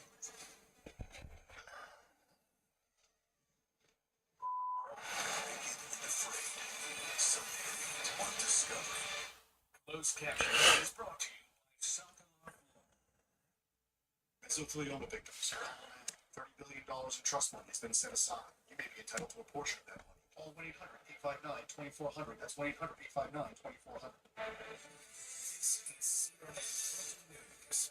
All right, we do have breaking news on the U.S. war in Iran. Any moment, we expect to see President Trump at the White House as we are learning more about his decision to launch Operation Epic Fury, and what prompted it. Just over an hour ago, Press Secretary Caroline Leavitt shared new insight about a phone call that President Trump had with Israeli Prime Minister Benjamin Netanyahu over the weekend.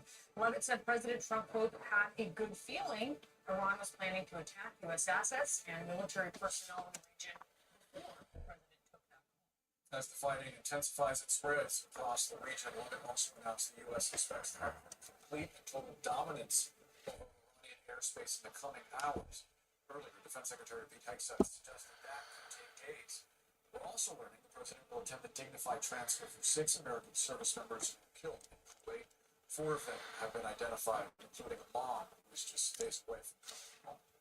Let's go live to CNN anchor Aaron Burnett, who's in Tel Aviv for us. Aaron, as people wait to see and possibly hear from President Trump, what's the latest story?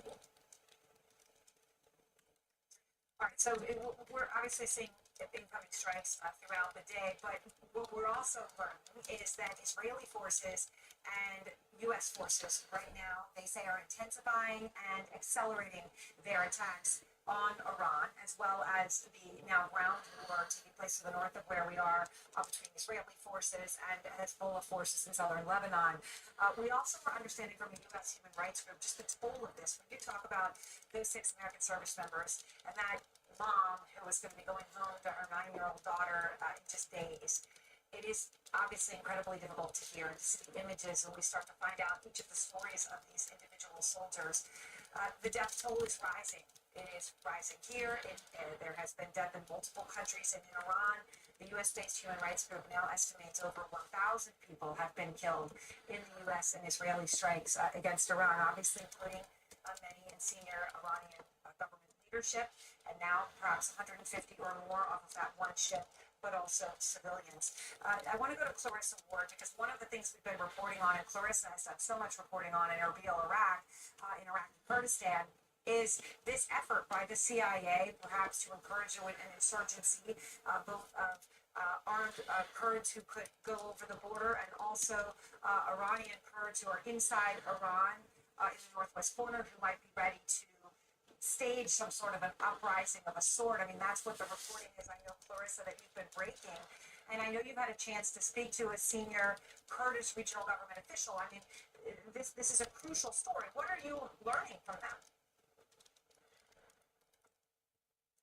Well, we're learning that the leadership here in Iraqi Kurdistan are, quote, very frightened and fear that we are in a, quote, very dangerous moment right now. They do not want to see their region to be used as any kind of a launch pad for a potential ground offensive into Western Iran. I spoke to this man earlier. He said, we're confused by President Trump's position. One day he says that the goal is regime change, the next day it changes to something else, and we don't want to be left in a situation where we then bear the wrath of the Iranian response. Now, just this morning, Aaron, the Iranians fired a missile onto one of these Iranian Kurdish camps where they are based. A missile, not a drone. They've used drones in the past, but not a missile on one of these camps. It did kill one Peshmerga fighter, and this clearly sending some kind of a message. And the official that I spoke to said, listen, just a few days ago,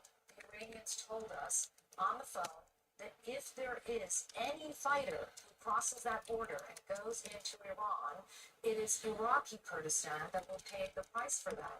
And we've also seen in Baghdad, because don't forget, Iraqi Kurdistan is part of Iraq. And so you have the leadership in Baghdad now saying also, listen, absolutely there can be no involvement, urging the Iraqi Kurds to send their Peshmerga fighters to the border to ensure that Iranian Kurdish fighters don't cross that border. We did also hear from President Barzani here in Iraqi Kurdistan, who spoke to the foreign minister of Iran and basically said, we are staying neutral and our territory will not be used for any kind of insurgency activity. So clearly, this has really escalated tensions in a country that already has so many sectarian complexities and considerations to be taken into account, Aaron. We just start to see the response to that reporting, of course, that Clarissa has spoken from the CIA. Thanks so much to Clarissa Ward. Boris, Brianna, back to you. All right, Aaron, thank you. And today the White House is pushing back against criticism that it's been too slow in communicating and in providing help to thousands of Americans who are stranded in the Middle East. The CNN National Security Correspondent Kylie Atwood joins us now. So, Kylie, what is the administration doing to provide assistance to Americans stuck there? Yeah, well, the latest development is that the State Department, just in the last few hours, have put out a crisis intake form for Americans who are in Saudi Arabia, the UAE, Qatar, and Israel, and want information about getting out. So effectively what this means is they're getting really detailed information about these Americans now. It's not just phone calls, but they have this crisis intake form for those Americans. They're telling Americans in other countries in the region that they should still be calling that call-in line that the State Department has been facilitating for Americans in the region. And we should know that the message that Americans were receiving on that call-in line as recently as yesterday was telling them not to rely on the U.S. government for evacuation assistance. But today, as we called in that line to check ourselves, it's saying the U.S. is committed to helping those Americans who want to get out of the region. The administration is pushing hard on this, that they're doing everything that they can, but there are questions as to whether or not they should have been doing more before the conflict actually began. Yeah, and also the problem is when you say that you're doing something, people may be waiting for you to do something, but talking to some folks in the region, it seems they are still very much on their own. Yeah. I do want to ask you, because CNN has some new reporting that Iranian intelligence has sent word to the U.S. that they're prepared to open talks. What are you hearing? Yeah, so what we're learning, and this is reporting from our colleague Kevin Liptak, is that Iranian intelligence has sent a message to the Americans, not directly, but through a third country, that they are interested in having discussions about potentially a way to end this conflict. That's not publicly what we're hearing from Iranian leadership at all, so we should note that. And it also comes as the Trump administration has said that they are going to double down on the military element of this war.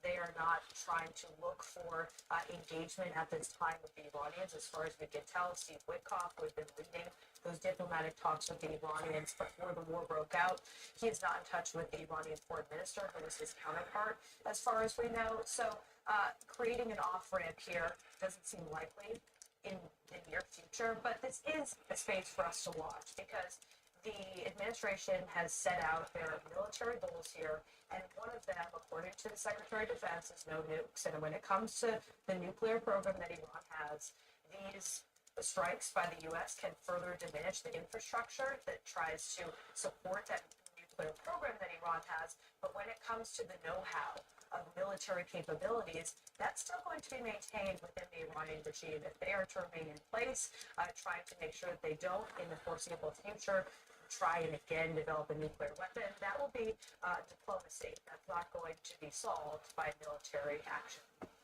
Yeah, very good point. Kylie Atwood, thank you so much for the reporting. And we're learning more about the 6 American service members who have lost their lives in this war, all killed by an Iranian drone strike in Kuwait on Saturday. 4 of the 6 have been identified. They are Captain Cody Cork, Sergeant Declan Cody, Sergeant First Class Nicole Amore, and Sergeant First Class Noah Teagens. Captain Cork was 35 years old. He's from Lakeland, Florida. He enlisted in the National Guard in 2009 and had previously been deployed to Saudi Arabia, Guantanamo Bay, Cuba, and Poland. His family says Cork was, quote, truly the life of the party, known for his infectious spirit, generous heart, and deep care for those who served alongside him. Sergeant Cody of Des Moines, Iowa, was just 20. His family says he was supposed to return home in May, but he was thinking about extending his deployment by several months. His dad recalled the moment that he realized something was wrong. So Declan had been sending us updates every 1 to 2 hours, like, hey, everything's still good, I'm good, which goes to show you, you're thinking about us, like, don't worry about it.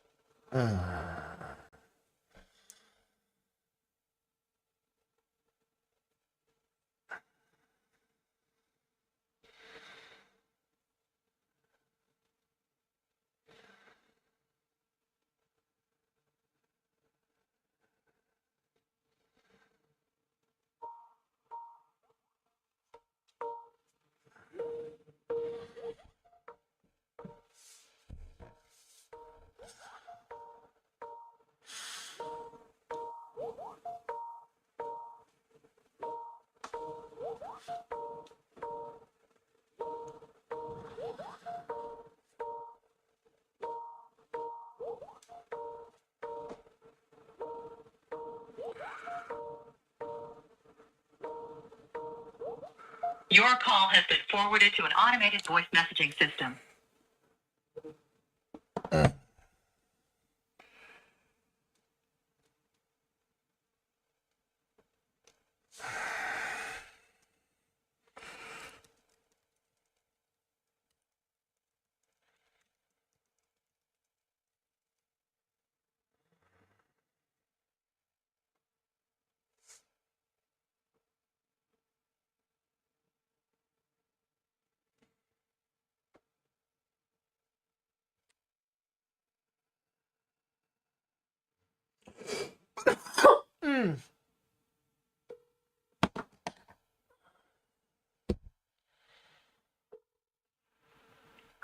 Yeah, so where you at? Leaving the meeting. Are you... Where are you? I'm over in the Lash. Okay. Like, are you I'm still... going back to the office. Okay, are you, like, in your car, or can we talk? No, I'm getting ready to walk out the door. Do you want to call me? Like, what do you want to do? When, yeah, I can call you back. I mean, are you able to stay on the phone now, or are you at your car? Where are you? Yeah, no, I walk into my car right now. Yeah, you hit the nail on the head. I don't feel good, man. I haven't felt good all week. And, fuck everybody at this point. I'm tired. So I put together an email to send to Ben that, well, actually, I really don't even want to send him this email. I want to put it on a page on a SharePoint site, say, go here, and this will tell you what to do. So maybe I put it in their SharePoint site as an email, send him an email that way. I don't know. What I'm trying to do is get them to see what we're doing here. The POA&M is evolving. Like, there is no static POA&M that we just get done and we're done. It's a work in progress. The plan of action is using the admin pipeline to track all of our objectives and matters for the business. That is the security plan that the government wants you to have. Does that make sense? I don't know anything about security plans, but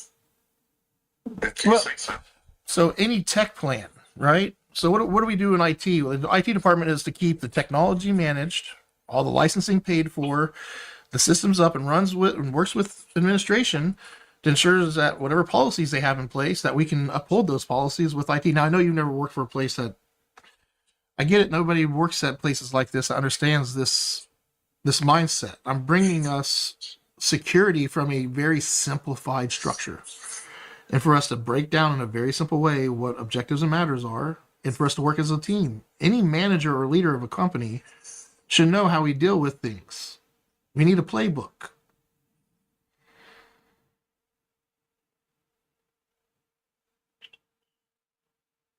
I do in order to manage all the tech plans I'm doing and to keep the standards across the board and not be bogged down being reactive all day, every day. Maybe that's the missing piece. The bottom line is are you going to help get this email ready to send to these guys or what? Oh, and billing, that's what I wanted to talk to you about. So the Microsoft management, what does their worksheet look like? What are you billing them for? And are you billing them for managing their 365? I don't have it in front of me, but so yeah, I don't think I can tell you when I get to the office. Well, the way I would put it is they pay for their own bill. If I was you, I would charge them for backing up their tenant, $250 a month, and hopefully the tenant backup for them is not very expensive. And that'll allow you to make enough profit to help cover whatever matters you help, if at all, help with this stuff, right? Because eventually the administrative department or the admins will be the ones taking care of those types of matters for SharePoint, right?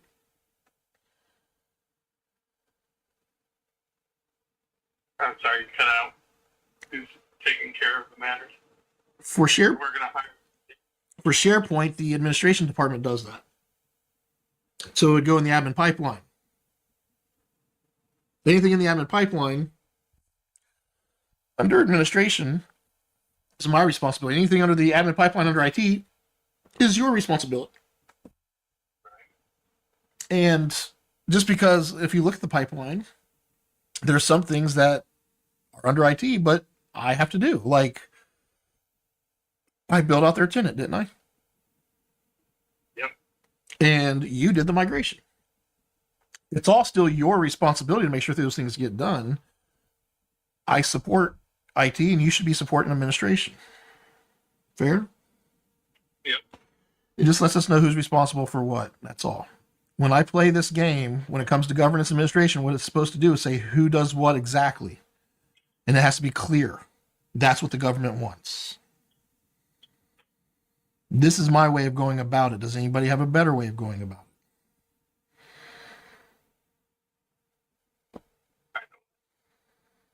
That's why we brought you in. Well, I can't have you playing referee. I need you to be an equal with managing the IT pipeline, and you're just like Mary. You're trying to understand it and to be useful. You want to understand when you can put things in there, and you don't know that because you haven't, like, this is now just you starting to get trained. Would you agree with that? Yep.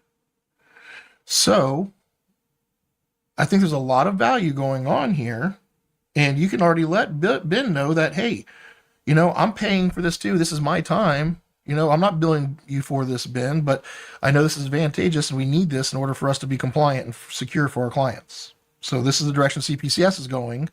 This is my responsibilities, and I will keep all the objectives and matters up to date. Most matters should go to the service desk, not you, right? That should go to support@awabusiness.com.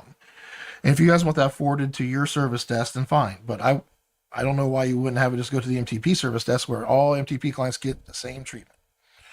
We're looking for consistency. But anyway. I need to know you're billing them anytime you have to do objectives or matters for them. Your pipeline items, they are reactive with you, correct? Yep. So any objectives you do, you bill them for those, correct? Which was the $3,500 for the other thing, right? You look at all the objectives that are getting done right now, all the implementation of their systems and getting everything documented and tracked and getting everybody in sessions and training everybody to work in the system. We have a team session that we're supposed to be bringing everybody to show them the team site. Not everybody uses it, but it should be a place to get information if you need it as an employee. No. So how do we get people to see, like, how do we get you not to be a referee and be a equal in the meeting?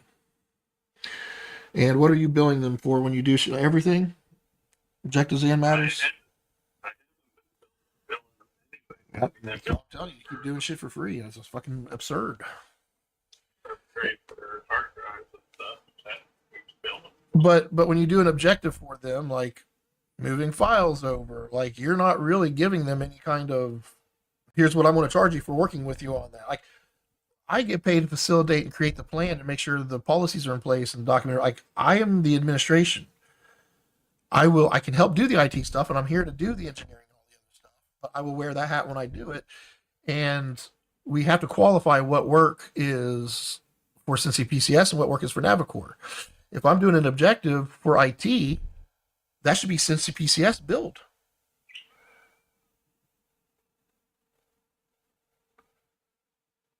If you have an objective under your pipeline and it's assigned to me, I am acting, you pay me to work on, to be your guy, do you not? You're paying me to be on the MTP. You're paying me to have access to my abilities for objectives and matters in all departments. Because I'm somebody that can, I'm a conductor. I work at the very top and I can make everything orchestrate because of how fucked up I am. So what I'm trying to do is get you to see that with this structure, you don't need to be doing shit for free anymore. You should be getting paid for it. And with this structure, you can get paid, because I wouldn't nickel and dime them. Get them on a fucking proactive plan to where it covers their objectives and their matters, and have a solid ongoing bill. And if they work with us, maybe we can include that bill together and create a master plan with you as the account manager managing this, and I can step away and you're getting the majority of it and the MTP gets a cut. That's how I would see it naturally, organically growing from today's understanding.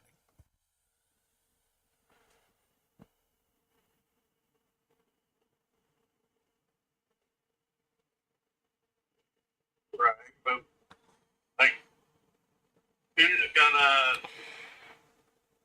write, create, build these Yeah, that's a beautiful question, because the framework is so simple. I have AI that can help you.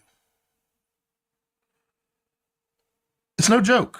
The SOP and P that I create, the core ones that we provide, and the ones that we generate with our AI agents, generating SOP and P for the client's tech plan with our tools until they can have their own, that's a whole other can of worms. And I'm giving them SOP and P from us within that plan. But any SOP and P that gets done from the IT side, that's not, like, that's what I'm trying to say is we should be able to, and I'm not saying that we do go and start billing everything. We're using AWA to learn how to frame things. Let's keep their budget low. Let's do the work and learn how to provide a great service and just get a fair amount from them. Get your bill where you want it to be, which I think we've already done, right? Are you happy with your bill with AWA right now or not?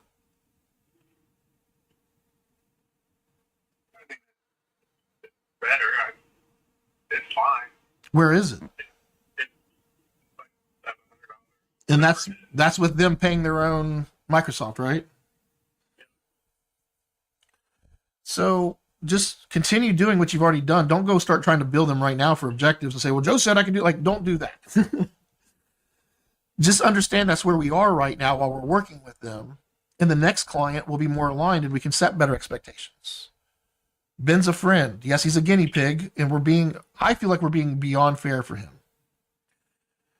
What I'm hearing is he's paying less than $24,000 a year for his entire tech stack and his workforce for managing his tech and having government contracts.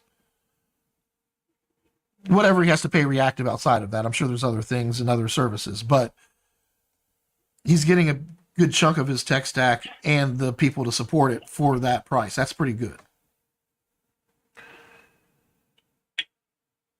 I don't know how much money they do. That's another thing, is that could be shit. I don't know. Are they doing more than $1 million a year?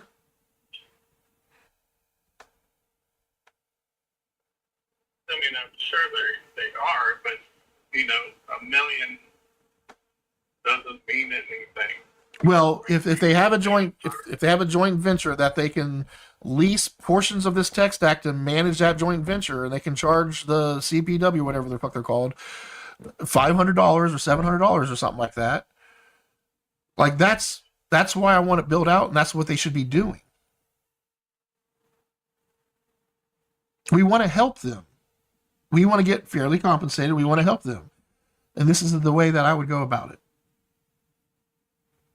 Now, you guys came to me. I need you to trust me and work with me and be, again, I don't feel like I'm getting my question answered. How do we get you to stop being a referee and be a player?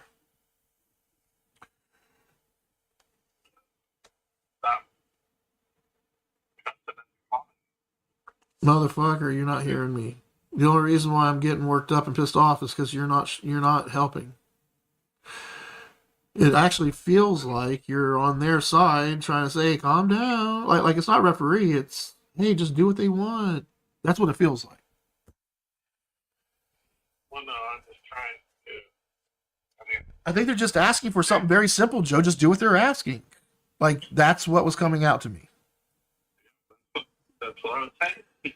And I think what I'm asking for is something simple. Hey, can I just show you how you can see it yourself on the admin pipeline? Apparently that's not. Yes, it does. They want it. They said they wanted to be able to see they wanted to be able to see where we started and where those items are at easily, right?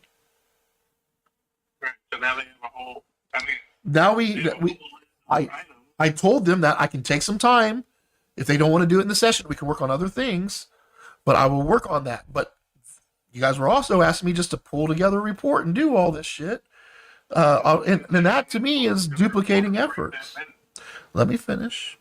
To me, that's duplicating efforts. I feel like if I'm going to show them how to use it where they can see this, if I want to build it out where they can see easily where we started and where we are now with those initial items, and they can see that we started with 15, 9 I have been completed, and there's 42 total in the admin pipeline now. That's because it's going to grow and continuously grow. There's going to be hundreds a year. And that's what they're paying us for. On the administrative side. They're paying you on the IT side, right? Like, is that clear? Yeah. Does anybody have a problem with that framework? Like, is there... Because I just want to lock it in and know that we're all agreed and that we're going to retain that information somehow, whether we know how to get to the team site so we can remember or we actually retain it. Like, one of the two. When does work get done on the 42 items? Jay, there's always things happening. There's things happening right now. I've already put enough time into them just by putting together what they asked for yesterday.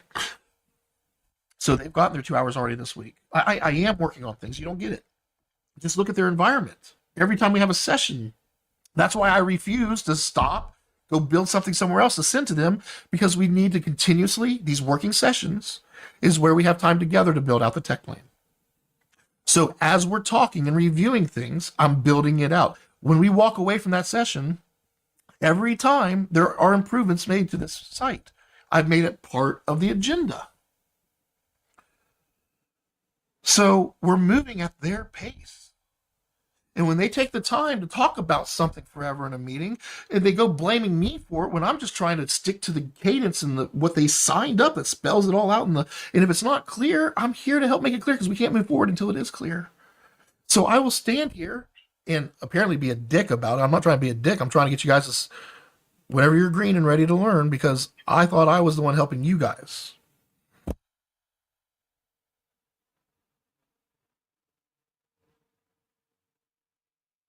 Yeah, I'm a dick. I don't know how to figure it out, man. Maybe we invest in somebody that can learn what I'm trying to do, that's a people person, and they can take it to people.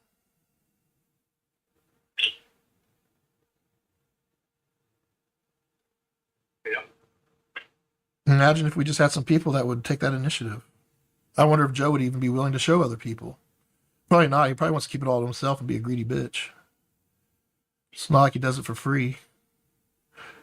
Posting things online, showing people what the plan is, how to work in the objectives versus matters, and qualify things, and set departments and systems. It's simple to me. I live in it, I guess.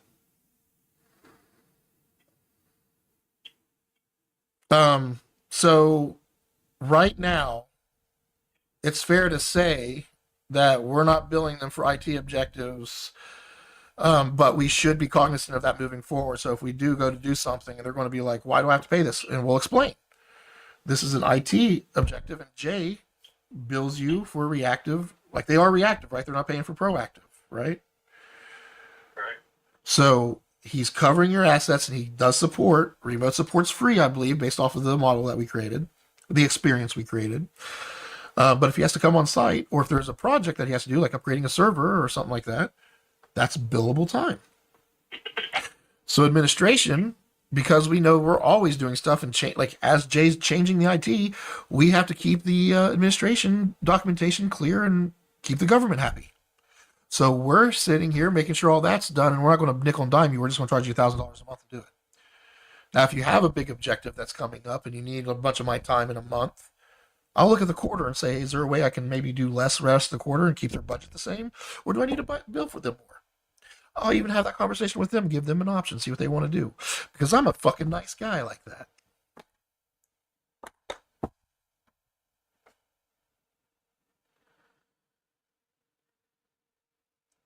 No pressure. Stick to the script. It works. IT's reactive. I think he needs to know that. We need to have a formal meeting with Ben where he's in a green state willing to learn. Are you able to cue that up?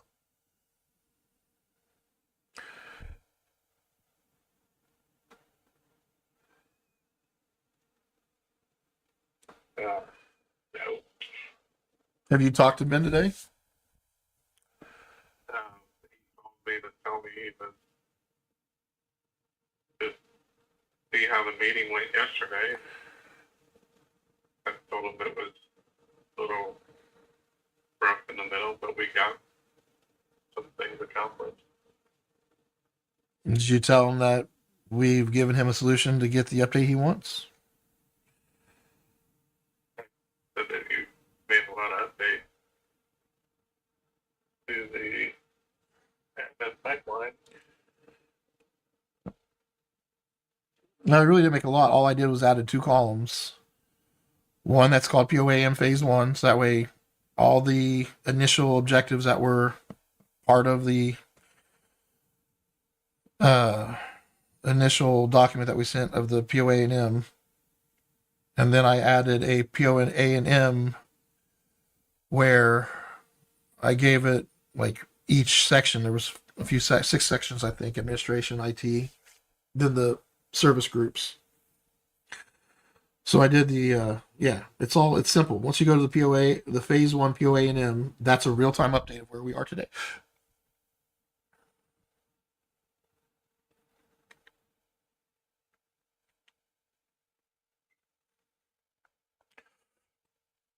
We have 3 of those 15 completed. We have 1 item ready for review. 3 items in progress. 8 items are still roadmapped.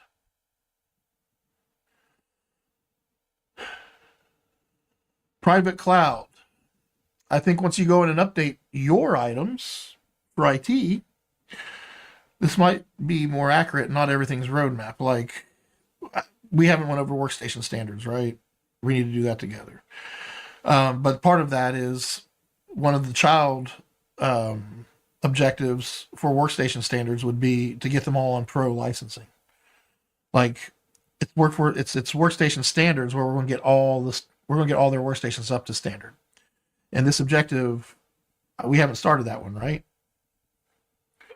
So that's a roadmap. The CUI standards and remote mobile access. Now that Like I told you, once we get the data stack portion done and we know what all they're going to be accessing remotely, like that will be that's basically going to be done itself. We'll be able to create the document. There's not a whole lot of work that gets done with that standard under workstations.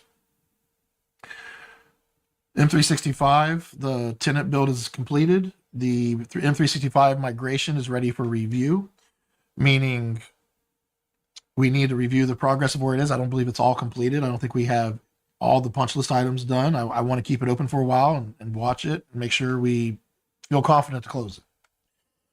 Does that make sense? Yeah, when do we do that? I mean, it'll come up in the next session. It's marked ready for review, right? If we stick to the script and don't have people asking us to do stupid shit, that's my point. Like, I feel like we got so far behind this week, and I spent triple my time because of all the just people not being present up until now. And I saw it coming. I knew it was going to come. Like, I knew the friction was going to hit at some point.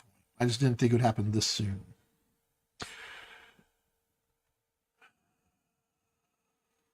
Yeah, and I don't know if they canceled the payment or if it just didn't go through, but that's pretty shitty if he went and canceled that payment, especially when he signed an agreement.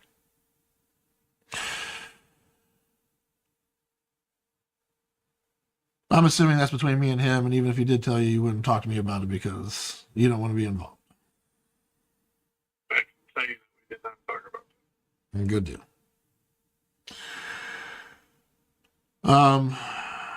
Yeah, I don't know. I'm not going to. The old Joe would react and just flip out on people. I don't feel good.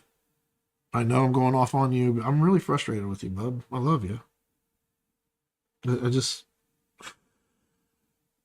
tired of being alone in this mission. And I know you're here. I'm not saying like I just need. I just. Yeah, I don't know what the fuck to do. So, what do we need to say in this message to bid, or do we need to say anything at all? Do you think? Just let things cool down and meet next week, or the week after, or whatever it is. But I don't want to ignore him. He did message me yesterday. I'm going to reply to him today. What should I say to him? updated the admin pipeline. And that I can easily give them an updated assessment of where they are today with those initial items. I'd rather us look at it together. Let me know when you have time. Is that too much, or do I need to put it all in an email and show them in an email?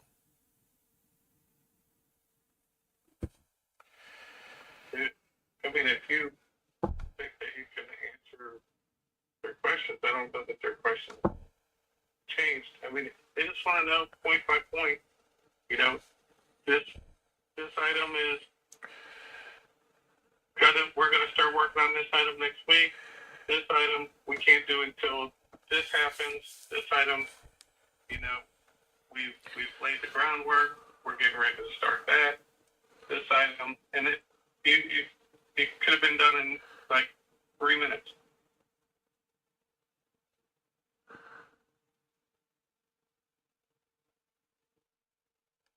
He wants something that he can send to the government showing our progress. And that can be done in 3 to 5 minutes, you think? If your admin pipeline's up to date. Well, that's what I'm saying. I just exported my list. I was going to put that in an email and say, hey, here's a spreadsheet of what's going on if you want to look at it, and it breaks it down for you. But there's a living version of this online that we actually work from. That's the true north. And it's got live updates happening in it. This document is no longer good. And because I send it to you in an email, now we're putting our actual work out there in the world instead of you just going to the thing and looking at it like I expect you to. Like, I just want to send him a link to the goddamn admin pipeline phase 1 PO and A&M and say, go here, look at this, let me know if this doesn't answer it for you. You're dealing with someone that's in their 60s. They're a paper person, right? They want to be able to print something out, hold in their hand, and look at it. If he wants to make a printable version, but again, I'm happy to help them learn how to do these things. I don't have time to fish for them. And there's no immediate need for any of this. I hear what they want and need. Don't dictate my time and what I do with my time. If I'm telling you right now, them requesting an update on something that's updated in real time, to me, that's absurd. Figure it out with them. I'm done going back and forth, and I'm out of the middle.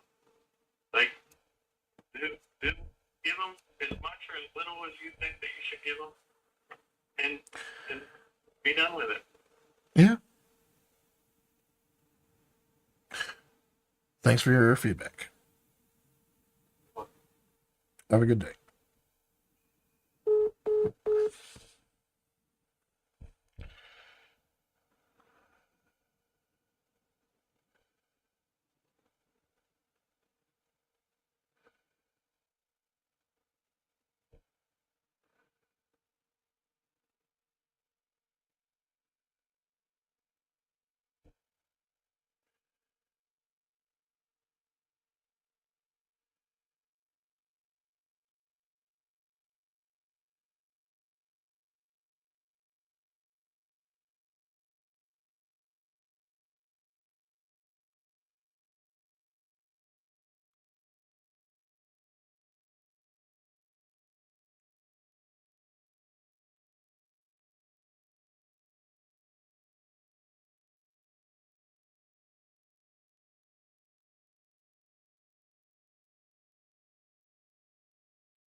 Okay.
Ben Wanko is currently unavailable.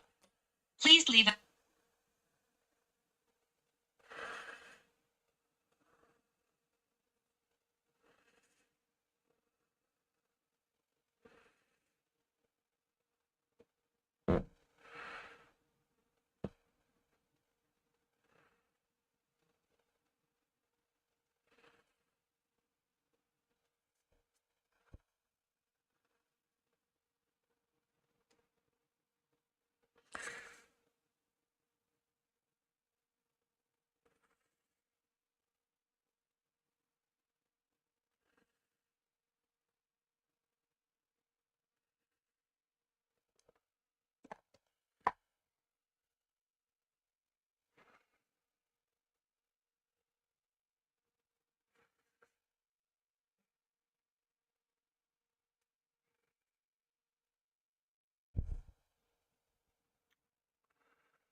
Hey,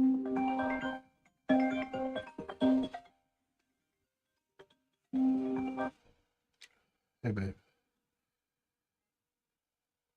How you feeling? Okay.